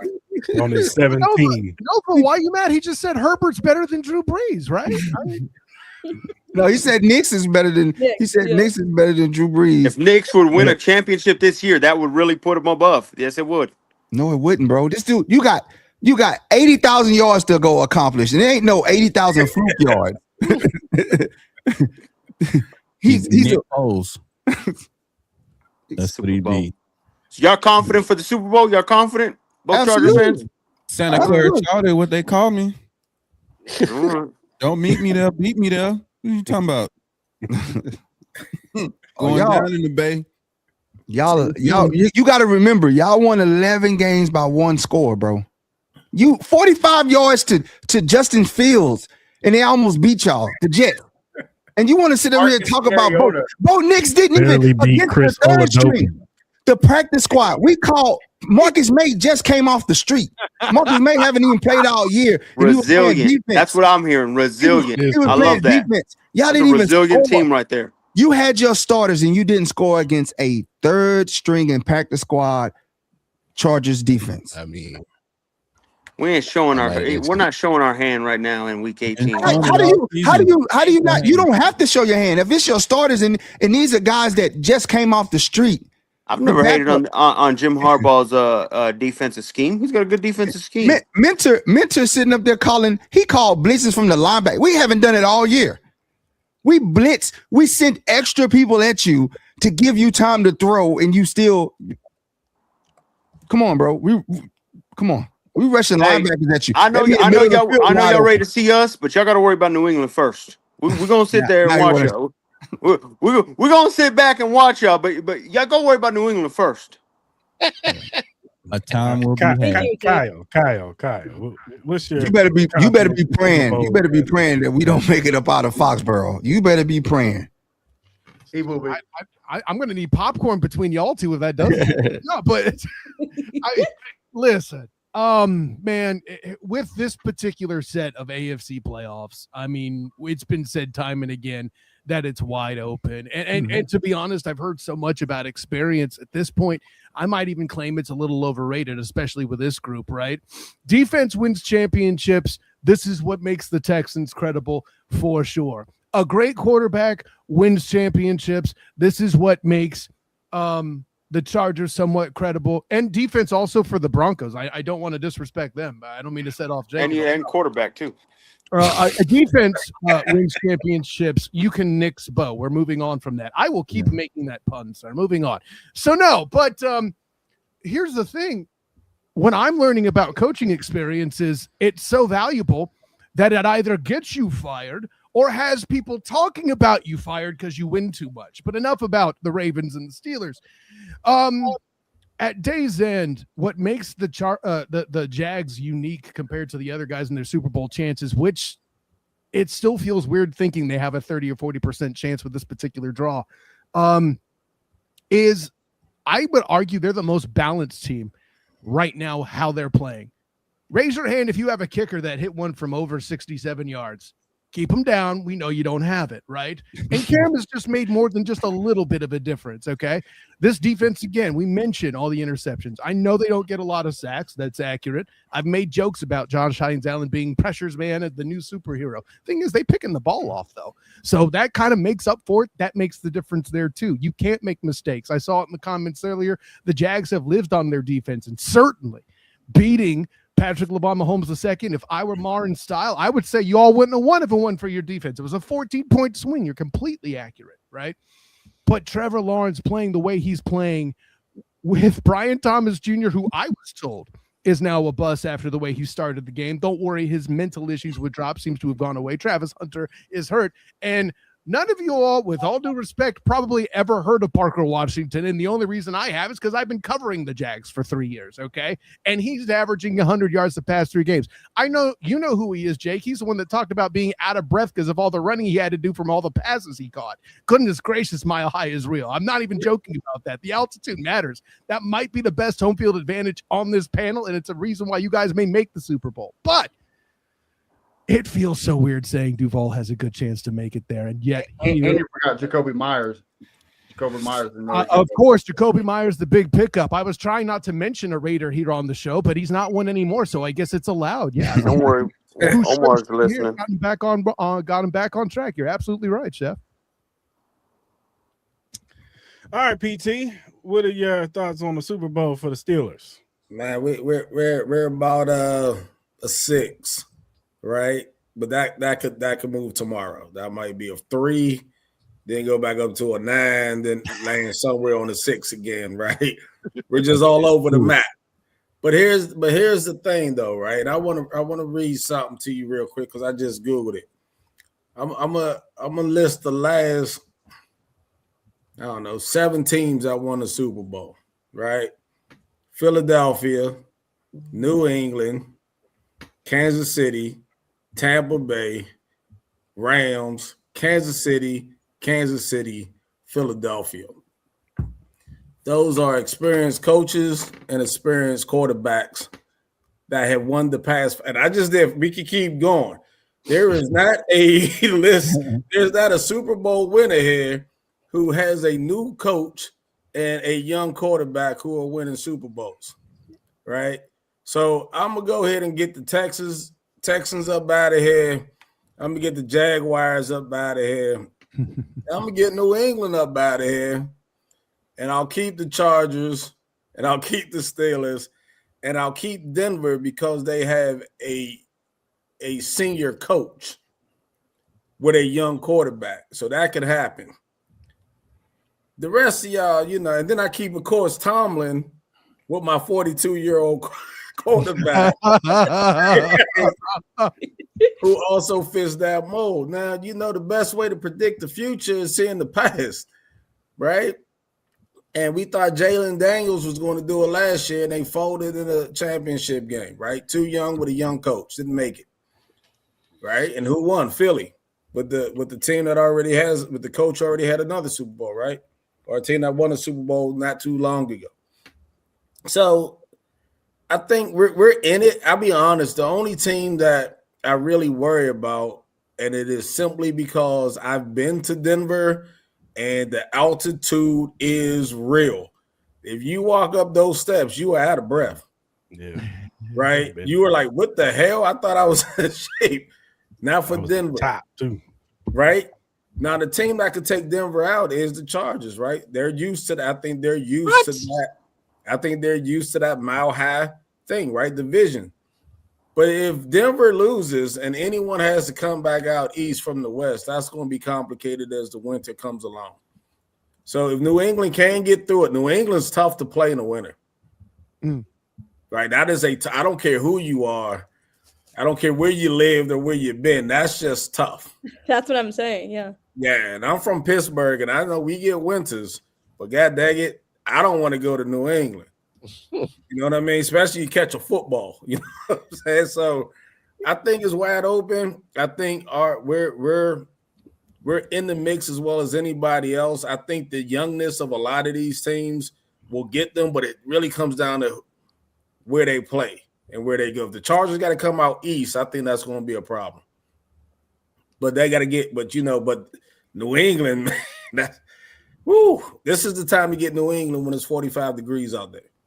Because once it hit 13 with a wind chill of -12, there ain't no place you want to be out there to play football unless you already have that type of team and come from that type of area. So I say 5 or 6. I have the experience with my quarterback. If DK don't punch another fan, then maybe, right? And if we have Calvin Austin back, like right now we're healthy, right? So we got Calvin Austin back, DK back, some veteran wide receivers, and these 2 running backs who are moving with a young offensive line that's finally gelling. We could put up 26 points and let that defense go eat, right? Against the Texans? Oh, yeah. Your defense is solid. But here's the thing. The thing with the Texans is, once again, I got your coach's mentor. You know what I'm saying? Like, he uses Tomlin isms. Like, he is a Tomlin. He always referenced Tomlin. So their defense is solid, but I'm sure, we got a good, decent offense. I'm not saying you're not good, but I'm saying when you got to play out of your division sometimes and you got to come up against a team that you're not necessarily – you didn't build that defense for the Steelers. Well, okay. 2 Y'all years built ago. that defense for your division.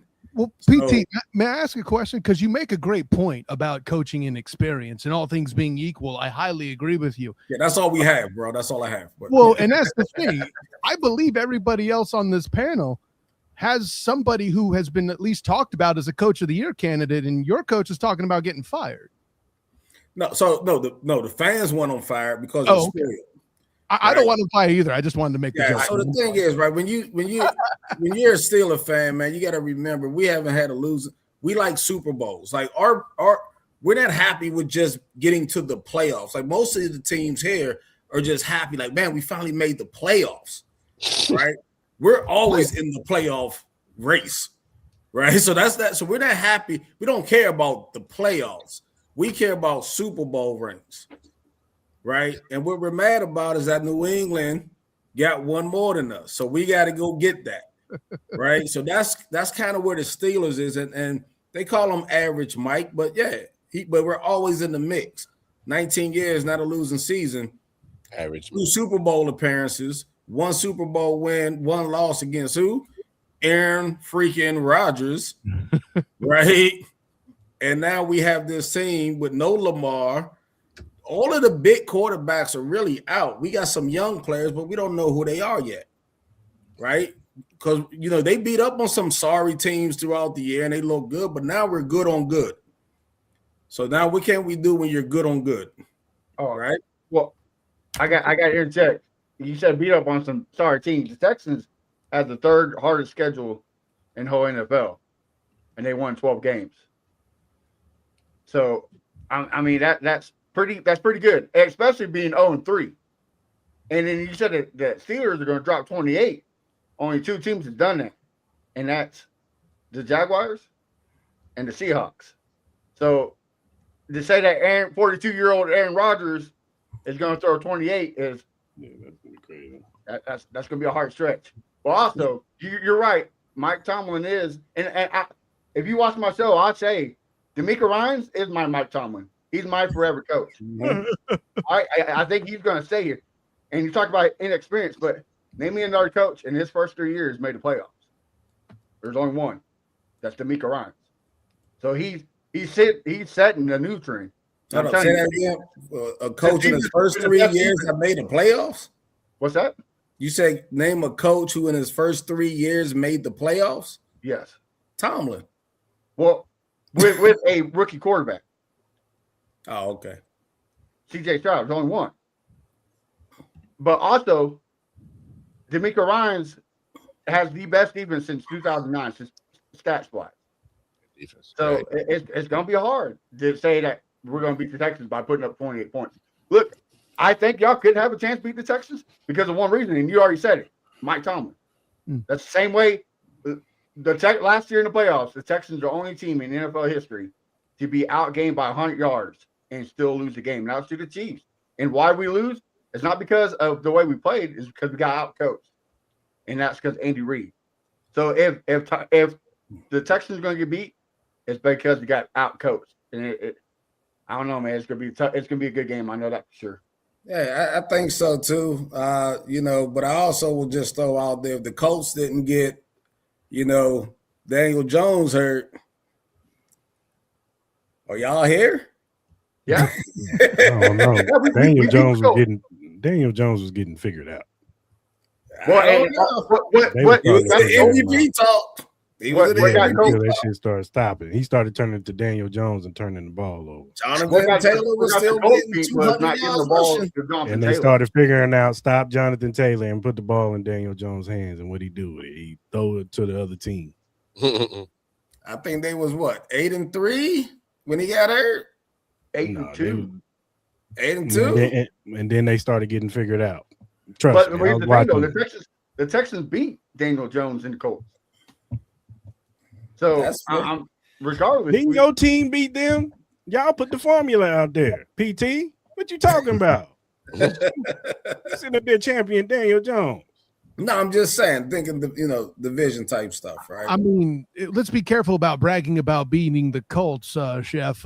You were inches away from losing to Uncle Phil, for goodness sake. Okay, that's crazy. We won the game. We're inches of losing to Ryan Leonard. There's a difference. We did all our players. So, my friend, I just wanted to say Uncle Phil. My bad. Yeah, no, you're good. They ain't Uncle Phil, right? Pop. He a granddad. That's Pop, bro. I prefer to call him Old Man Rivers, but Pro Bowl Phil, man. He gonna be in the Pro Bowl. One more thing out here, though, right? One more thing. Y'all are coming to the Bird. Y'all are coming to Pittsburgh. You're not gonna have the comfort of that dome.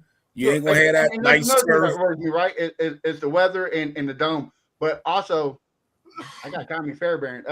No offense to Kyle the Nash about the best kicker, but the best kicker in the AFC is Mr. Tommy Fairbairn. Well, we'll see how he does that on hard ground with the wind that's moving to the right in Pittsburgh. Nah. Y'all had that little preacher dude, little spraying that little. And we got God on our side. And we had God. Hey, you got God on the side. There's nobody better than CJ Stroud. He was over there spilling that soul glow, and y'all was over there tainting y'all field, bro. Y'all got some food. We had one of the worst fields in the league. So I do want to say thank you, Kyle, for bringing up Uncle Phil, because him right now is better than Bo Nix. I just gotta say. All of that. He ain't lying. He ain't lying. All of that. Yeah. Yeah. I almost threw up in my mouth. And what you do with Philip Rivers? That's crazy. Denver's about to go pick up Philip Rivers for next year. So they can win the Super Bowl. That was good. Yeah. Man, if you don't get out of here. Jake. All right, Jake. We already know what you're gonna say, but what's the 100%. Super Bowl chance? Oh yeah, 100%. Wait a minute. Super Bowl for sure. Guys, you've gotten confident, Jake. You've gotten the great reason why I said Bo Nix is here. But you're about to get vulnerable, Jake. There's one team that Denver and we are afraid of. And we hope not to see them. No. Well, the AFC is done for. We got the AFC on our books. We don't want to see the Rams, and here's why. That sign stealer over there in Jacksonville came from a certain coach. Okay? There's a reason. Sign stealer. That sign stealer coach over there came from a certain spot, and he came from Los Angeles. the Rams, the better team of the Los Angeles teams. You know that. We know this, all this, guys. That team we don't want to see, because I know this. Boy, are they the Bill Belichick of this era, where they will do anything they can to get a win. Kind of like take out players on. So, you got to let that go. That was over 15 years ago. You got to let it go. Yeah, besides, that was all Greg Williams. Sean didn't even know, right? Exactly. Yeah, Sean had no idea. I appreciate it. Sean had no idea. As I was saying, Hey, guys, we're getting vulnerable, Jake, right here. The Broncos will beat everybody in their way.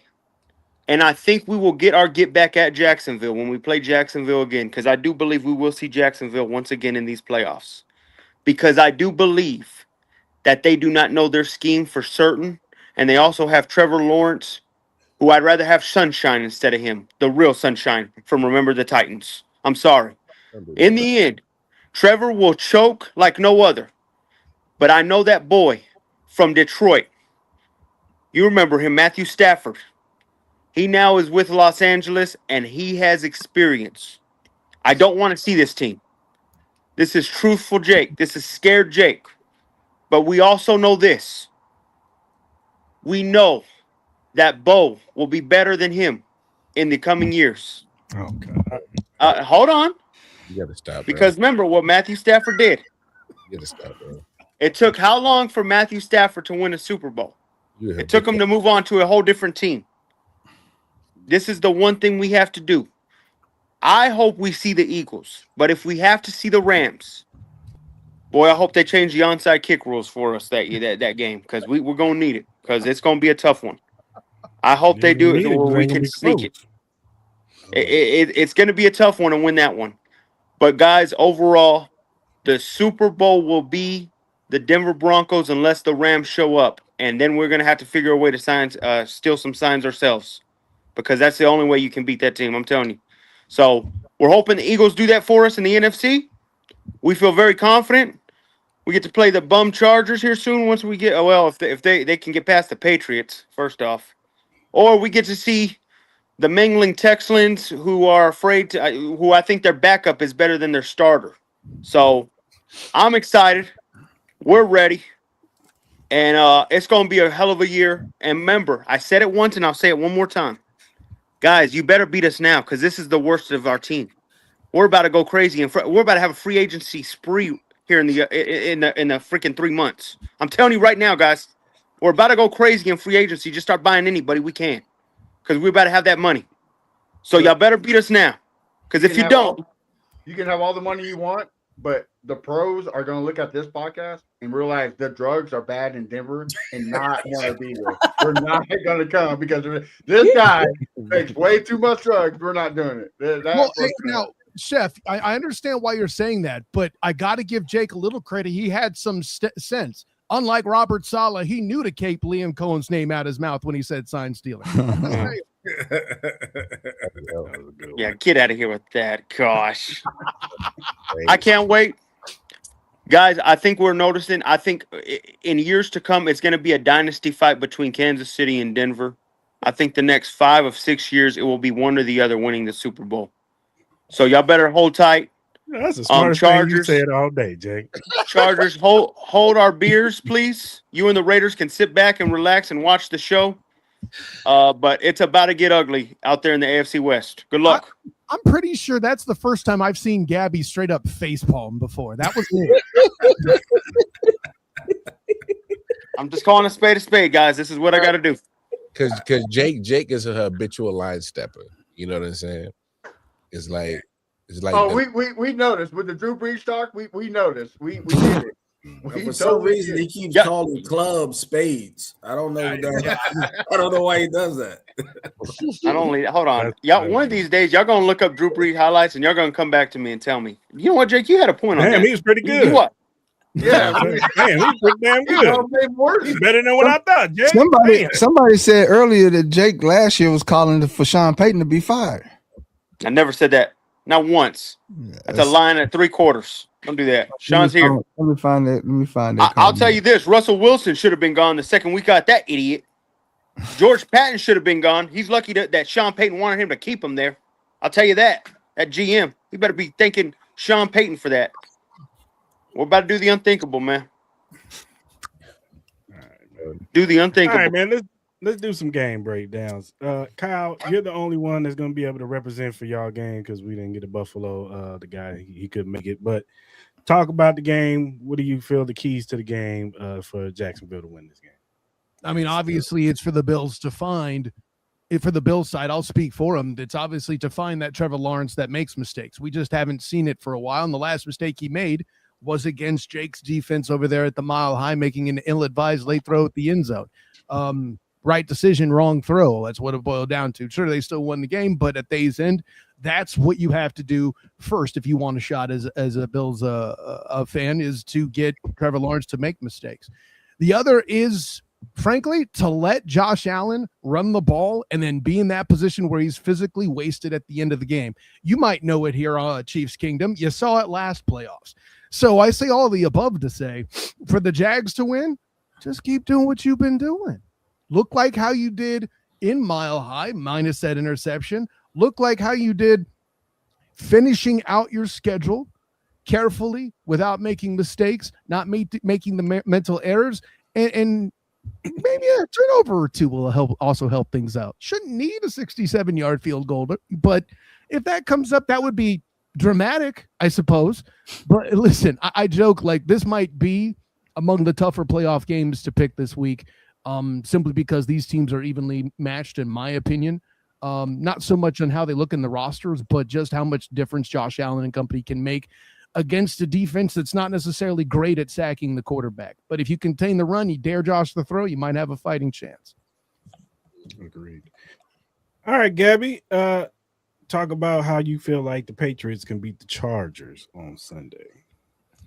Yeah, well, first of all, the defense has to start with the pressure early because the Patriots have had an issue all season long of not waking up early enough on defense, and they love giving up opening drive touchdowns. And I do think that is something that could set the tone for this game if they do let the Chargers score early. That could be tough to climb back from, because in a playoff environment with a Patriots team already that doesn't have the experience, you want to be able to establish that dominance early. And so I'm definitely looking at the defense. I'm looking at the run game. This is a strength that the Patriots have had this year, and their duo of Ramondre Stevenson and Travion Henderson both showed really, really strong stuff in week 18.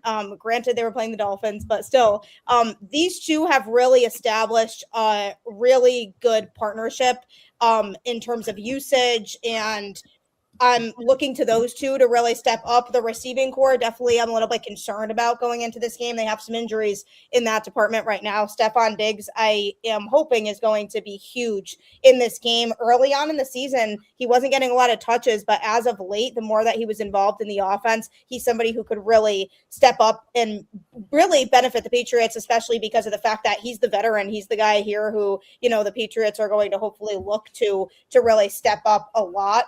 So I'm looking to him to be a key in this game. I do think if there is going to be a downfall, I'm a little bit concerned about where the offensive line is at right now. Some injuries there too. So I'll be interested in seeing how they adapt to that. Are they going to be able to contain Justin Herbert? Because that's something that I'm definitely concerned about as well. But overall, from an offensive perspective, I think if the Patriots can really lock in on that side of the ball, that's what's going to win them this game, because the Patriots, from an offensive perspective, definitely have a leg up on the Chargers there. But that Chargers defense is tough. So if they're not able to establish the run early, things could go south really quickly. So I'm really looking forward to what they can do. I think, this is going to be a tougher game than people think. There's people kind of saying, oh, we should breeze past the Chargers, but I'm not seeing it. I think it's going to be a tough game, but the Patriots absolutely cannot let the Chargers score on their opening drive, because things could go south very, very quickly, especially from a confidence standpoint for this team. But I'm intrigued. I think it's going to be a good matchup. I think, we're going to pull out all the stops and we'll see if it's enough. Nova, Brody, How can the Chargers beat the Patriots in New England? You want to go, Brody? Sure. I think right off rip, we taking advantage of putting pressure on Drake May. I'm looking for Jesse Miller to dial it up. You know, I mean, we gotta send him, frustrate him, and speed his clock up. You know what I mean? Get them out of what they want to do early. For me, if Justin Herbert gets even 0.7 seconds to throw the ball and go through a read, it's gonna be a long day. If he gets any type of time to stand in the pocket and assess what's going on, he's gonna be accurate in doing so. And our receivers will have time to run their routes and cook. I'm looking for Marion Hampton to have a big game. Kamani Vidal will be back for his second game after being hurt and sitting out. You mentioned your running back core, Gabby. I like our running back core as well. With what is kind of a 1-2 punch with power and speed, shiftiness. So I'm looking for them to go crazy. And I think I agree, if we do score the ball first and just get our confidence up, I think that type of energy is infectious on both sides of the ball. The defense watching our offense score, and that gets them hype. And our defense, when it's hype, is a problem for anybody. See, Brody, you missed the opportunity. That's where you tell him Minter is coming. That's a good one. The North remembers. Nah, I think if we focus on taking the middle of the field away for Drake May, he loves the middle of the field. Those passes, if you watch him, most of his passes are to a wide open Hunter Henry in the middle of the field, or it just blows my mind. But Stevenson is still a concern. He's playing great football this year. But I think what hinges for us is the same thing for me is what Greg Roman will I get? Like that's going to be the key to us. What Greg Roman do we get once we get inside the 30? That's going to be the tell-all sign. If we get Steelers Greg Roman, Minnesota Greg Roman, Eagles Greg Roman, Cowboys Greg Roman, y'all in for it's going to be a long night in Foxborough. So that's going to be the tell-all for us. Whatever game Roman throws at y'all, just hope it's the right one. I hope he's been holding these plays that I got in my mind. I hope he's been holding them for this moment. I've been waiting out for this moment. This playoff, he got a playoff book and he's he's dusting it off and he's saying, this is the moment. Now we're ready. Ask Lamar Jackson if he's holding something back. These Chargers fans in the comments seem pretty confident. So yeah, we'll have to see. It is. I'm very confident in this team. Like I said, the only thing, even with the offensive line, there's nobody that's definitively stopped us this year that we haven't stopped ourselves. And it starts with Greg Roman, his play calling. What plays are he calling to get the ball out of Justin Herbert's hand fast, to set up Hampton in them in good run position, open up, run to the outside. Stop trying to run between the tackles. It hasn't happened all year, right? And then set us up in third and short. Stop setting us up in these third and long downs where the defense is coming with everybody and their mama and knowing that we don't have the blockers to block. We can't even block two people when they rush two people in the stunt. So that's it, man. For sure. Chef Briggs, talk about how the Texans can beat the Steelers on Monday night. Well, one thing PT got going for him is that defensive line. We're not going to be able to run the ball. So what we're going to have to do is we're going to have to get our 6'4" receivers and Nico Collins and Jaden Higgins. We're going to have to get them running slants because they're going to be bringing the blitz. So like he said earlier, their tallest cornerback is what, 5'10", 5'9". So you got to let the big guys eat. Woody Marks, I think, has to have a big game. Sophomore year, he led the NCAA in receptions as a running back. So you got to use him as a tool. Do what the great Tom Brady did in his dunk and dive and get yourself into the end zone. The only thing I need us to do is not be the Texans of the season. and that's be conservative. Get up by two touchdowns and just coast on their defense. We got to do what we did the Chargers last year and just put the foot on the gas and just keep going all the way. You can't leave any game up to fate because, like me and PT's been saying, coaching can beat you anytime, and we got to take Tomlin out of the situation, and that's putting the foot on the gas. So hopefully, D'Amico doesn't stay in his ruts and be conservative. BT, how can the Steelers beat the Texans? Yeah, we're gonna have to get back to the king of the north type of football. Right, we're gonna have to run that ball, and we're gonna have to stop the run. Make sure that we can't turn it over. Right, turnovers will kill us, and I think we got to put pressure on Stroud all day. I need him moving and running and getting hit, where he starts bring those eyes down a little bit towards TJ Watt versus looking at those big receivers he got running wide open in my secondary. Right. But I think we have an opportunity, and I think honestly, man, with Harbaugh getting fired, I think that's going to wake my team up a little bit too. I think we're not going to want, whether it's real or not, we don't want we need Tomlin to win a playoff game. And the Texans, this is good eating for us. It's not healthy eating for us, though. You know what I mean? Like maybe we could try to eat. It might kill us. They're a good team, man. Like they're a very good team, man. They're tough, and that defense is legit. I think I was just pulling it up. They're ranked number 1 overall, 19 interceptions. So we can't have Aaron trying to run around because that's not good. He'll throw a pick, and once he throws one, he throws two, right? It's like a chip. You can't just eat one, right? So he'll start throwing them over the place. Got the munchies. And that's how we lose, right? But I think we're ready for this one. I think the fact they got to come to Pittsburgh in this cold weather, it's a night game.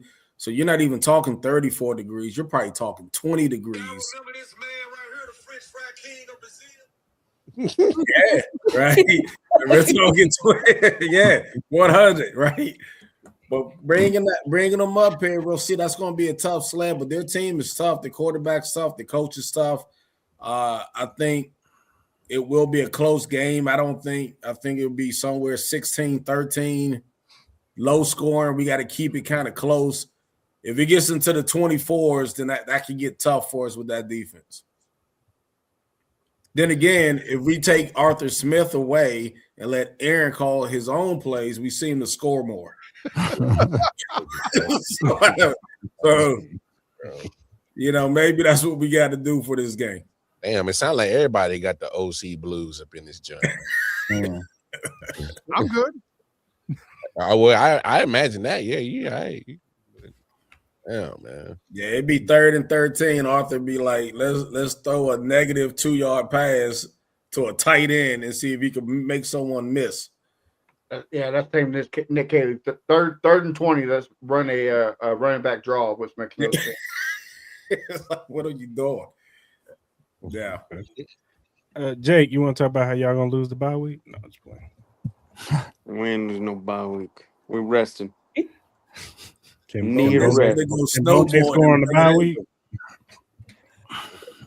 Bo Nix said, you're kidding me. You're already hurt watching your quarterback trying to get back from the ACL that he hurt himself. You coming at my. You scared over there? You know you scared, boy. We ain't scared at all. Sitting down, got my feet kicked up. I can't wait for this week and get to sit down, relax, see these guys beat each other up. Can't wait. The good thing is, after this week and next week, you be doing the same thing with your feet up on the couch. Yeah. Keep the same stance, brother. We'll see. Bo Nix is ready. Sean is too. Yeah, ready to be on the couch. You're right. They are. And we ain't. Super Bowl time. Let's get it. Hey, I got a question though. Do anyone think that any team in the AFC will win the Super Bowl this year?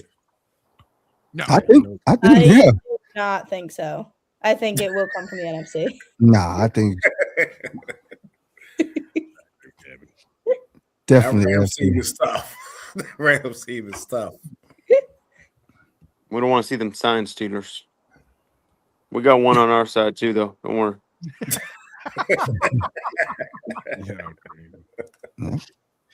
All right, DQ game back. predictions. Let's do some game predictions. Kyle, give me a game prediction for Buffalo and Jacksonville. I reserve the right to change my mind tomorrow night on the airing of the Duval Dive, because by then I would have actually done a bit more research than I have at the moment, just because, hey, listen, who knows? My personal champion and co-host Travis D. Holmes may have actually shed me another direction. Hey, he keeps me right talking defense. This is what he does. But for all the above being said, I don't find this to be a high-scoring affair. Even Daniel Jeremiah probably won't put this at 50 total points. I could be wrong. He's fooled me before. All the above to say, I'm going to go just off the cuff right now. I got a 24-17, a nice boring score, a low-scoring game, below 50 points total, like I said. I believe that the Sons of Duval move forward. The Duval Devout will celebrate in what could be the best season in the franchise's history if they progress.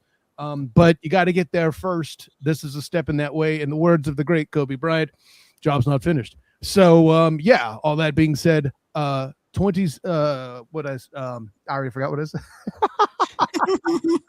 I don't remember what it was either, to be honest with you. Yeah, 24-17. 27-14, yeah. And notice how much involvement I have from Cam Little with that score for the record. So there you go. Gabby, what is your score prediction in your game? Yeah, I do worry about the Patriots' ability to score against that Chargers defense. I think that's going to be really tough. On the flip side of that, I don't trust the Chargers offense as much necessarily either. So I also don't think it's going to be insanely high scoring. Again, there's a lot of factors that could go into that too, but I'm going low scoring as well. I think this is actually going to be close. I'm putting like 21-17 is kind of what I'm feeling. I think this is going to be a tight game to me. I think, people are underestimating what we can do here, but I don't see us scoring a lot, and I just am not feeling a high scoring matchup either. But obviously I'm not going to pick against my own team. So I'm going with Patriots, like squeak out the win at home. Nova, Brody, give me the score. I will say this: we're the underdogs, Gabby. No, everybody's counting us out. Everybody's saying the Patriots. They on Sunday Night Football, they didn't even mention us. They just talked about the Patriots and they got a home game, and they didn't even mention the Chargers. So everybody's predicting the Patriots to win.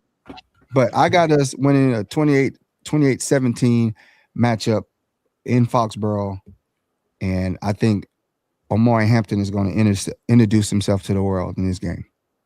I don't know. All I've heard all season is about the Patriots' schedule and that they shouldn't be here because of their schedule being too late. So we'll see. When it comes to the Chargers, they don't say that. They just said the Patriots, and they just talked about Drake May, MVP, and all these things because he did all this stuff against the Jets. Like, Bo Nix East. yeah. Damn. So What you it's, got, I Logan? mean, Brody, go ahead. I got us in I'm gonna say 17-13 votes. I also don't think there's gonna be a whole lot of scoring going on in this game. I think special teams is gonna be super important. And if we going kicker for kicker, I'm taking Dicker, the kicker, to make one more winning play than the Patriots do, and probably put us in position to walk out of there with a dub. So 17-13 is where I'm at with it. All righty. Chef Briggs, give me a score prediction against the Steelers.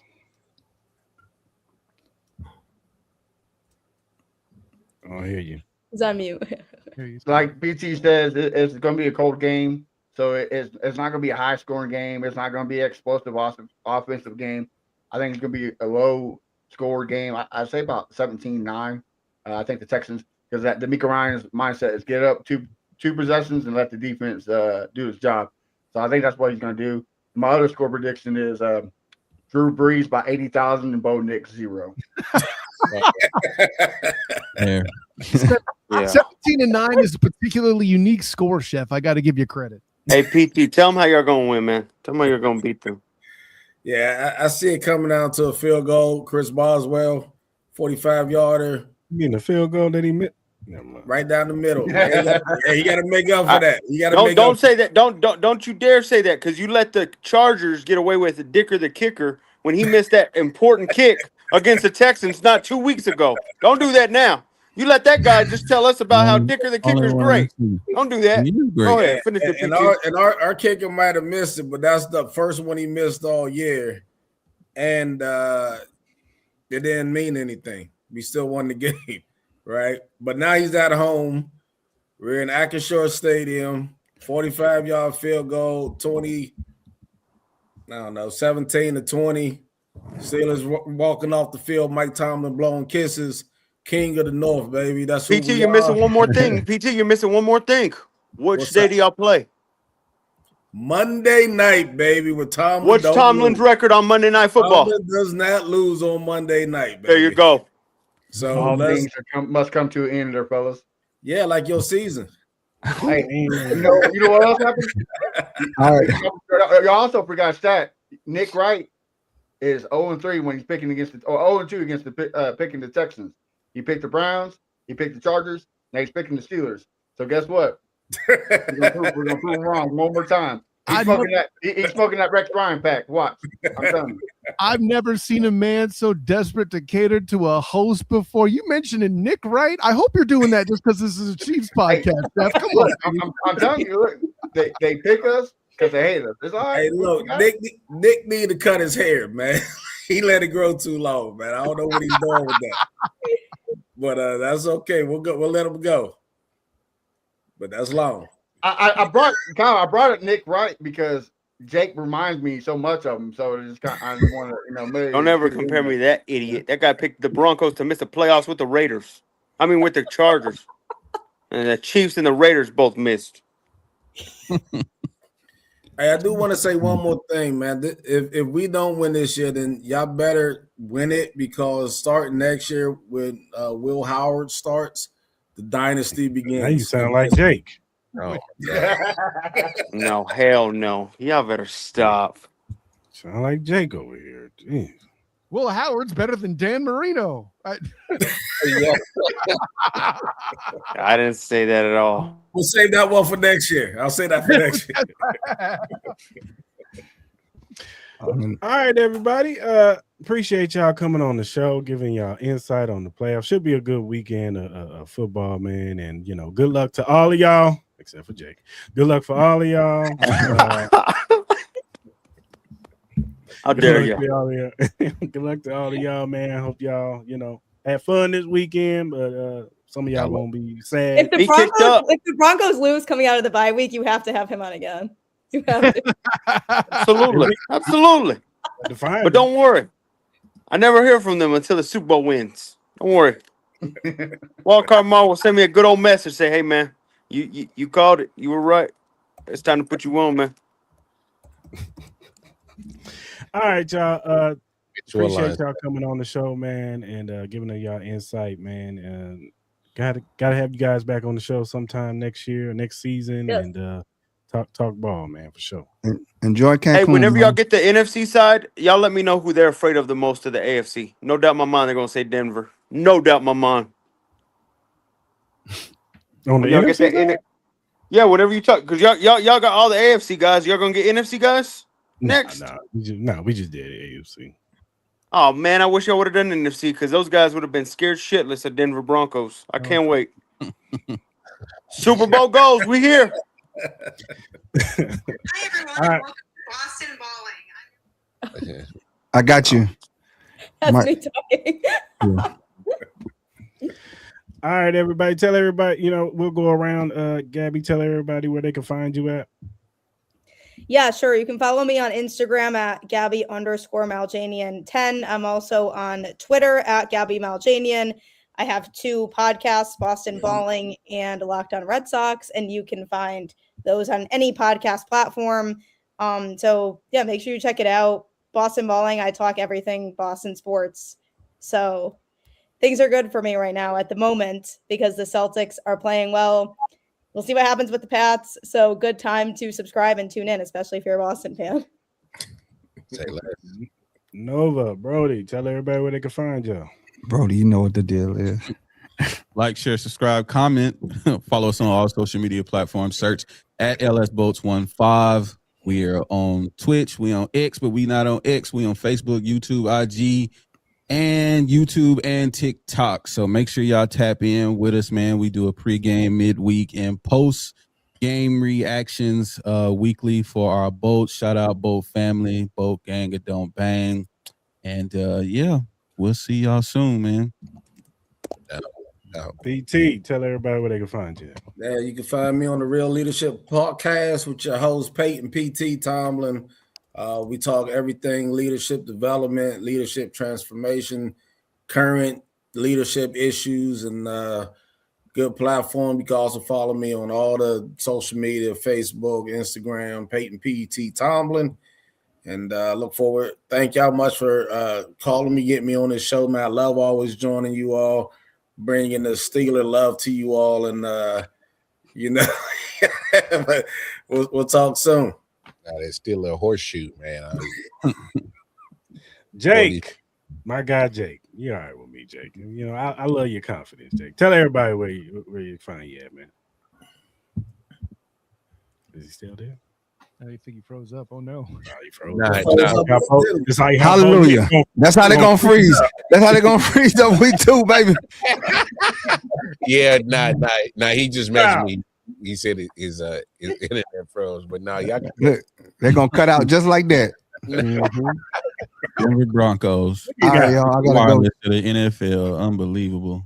I gotta go, man. It was nice chatting with y'all, man. All right, Nova. Yes, sir. All right, brother. Joe. Yeah, we'll put Jake's information in the comments. Go ahead, Kyle. Honor, joy, and privilege to jump aboard, folks. Of course, I'm Kyle Nash, the student of the game. You'd find me on Twitter, Instagram, Threads, and Blue Sky at the SOTG. I call it Twitter, not X, because listen, Gabby will tell you I'm old enough. I got kids, I got a family. People don't need to hear about me being on X. It's a whole thing. Anyways, check me out as well as the student of the game on Facebook. Also, my work covering the Orlando Magic. Suppose I should offer apologies to the Celtics fan for how banged up you were after round 1 of the playoffs last year. Sorry, I had to get that in there, Gabby. My bad. And of course, my work as well, covering the UCF Knights for the Black and Gold Banner at Night Shift podcast as well. Of course, catch my work on the Duval Dive with me and my co-host Travis D. Holmes, my personal champion, on the Believe Podcast Network. Mar, style. Always great. And listen, I don't care what Jake says. The only Hall of Fame Peyton I know is Peyton Manning and my dude PT. Kyle Nash, let's do the game one last time. And honor, joy, and privilege. Until next time, everyone. Class dismissed. All right, y'all. Appreciate y'all coming on. Take care. Be safe. See you, everyone. Go Pats. He had to sneak that in. Oh, there. Did I do what I'm supposed to do? Later, guys. God, that was a good one, man. We did good, Mar. Hey, man. Hey, man. I tried to get y'all one about Jay, bro, but now he you know what? He's confident. He's confident. I appreciate it. He's delusional, but confident. Hey, he what he does is he throws a lot of stuff at the wall. Some of it may stick, and some of it is just shit just thrown at the wall.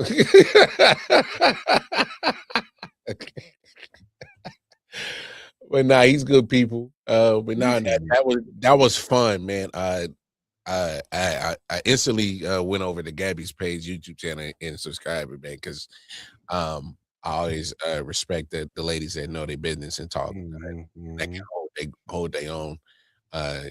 So respect to to the ladies like Gabby doing their thing. So yeah, man, that was fun. Like Z said, man, we're football fans at heart. But I did kind of notice a theme, man. It looked like we kind of missed already, bro. I don't know, man. Like they didn't, it's like people's prize was beating us. Like that was. So. Oh, you're saying that everybody was mentioning that they beat the Chiefs. Yeah, I mean, when you're the standard, that's what I'm saying. That's a silver lining to this abysmal season. Oh, of course, our draft pick, though. Let's talk about that real quick. Pick 9. We got pick number 9 in the draft this year. This is the highest we've picked in a long time. I don't think we picked this high since what? Andy Reid and them got here with Eric Fisher. Yeah. First overall pick. So it's been a long time coming since we've had this type of pick. We've been picking in 32 for the longest. So it's going to be interesting. I'm here, you're hearing some of the stuff coming out, from certain people that are close to the Chiefs. Nate Taylor, he said he dropped a lot of gems today on what the Chiefs are pretty much thinking. And, they want to sign some defensive players and, get a running back in free agency. And, I'm hearing that they're looking at an offensive player with that 9th pick, but, things can change from here until, the draft. We got a long time. So things change, combine, all that stuff. We still got to get over college football. So that is true. But I do got a theory, though, see. What's your theory, sir? I think they move up. Think they move up? I don't know if they move up because we only got 6 picks. I know, but what I'm saying is I think with the compensation that we were going to get for Trent McDuffie, bro, I think it's over. I don't know. I'm hearing a second round pick for Trent. Okay. And I think that can help. That can help, prepare. I don't, they could put that in a package or a bundle. I don't know. Or just go ahead and outright trade them on draft day.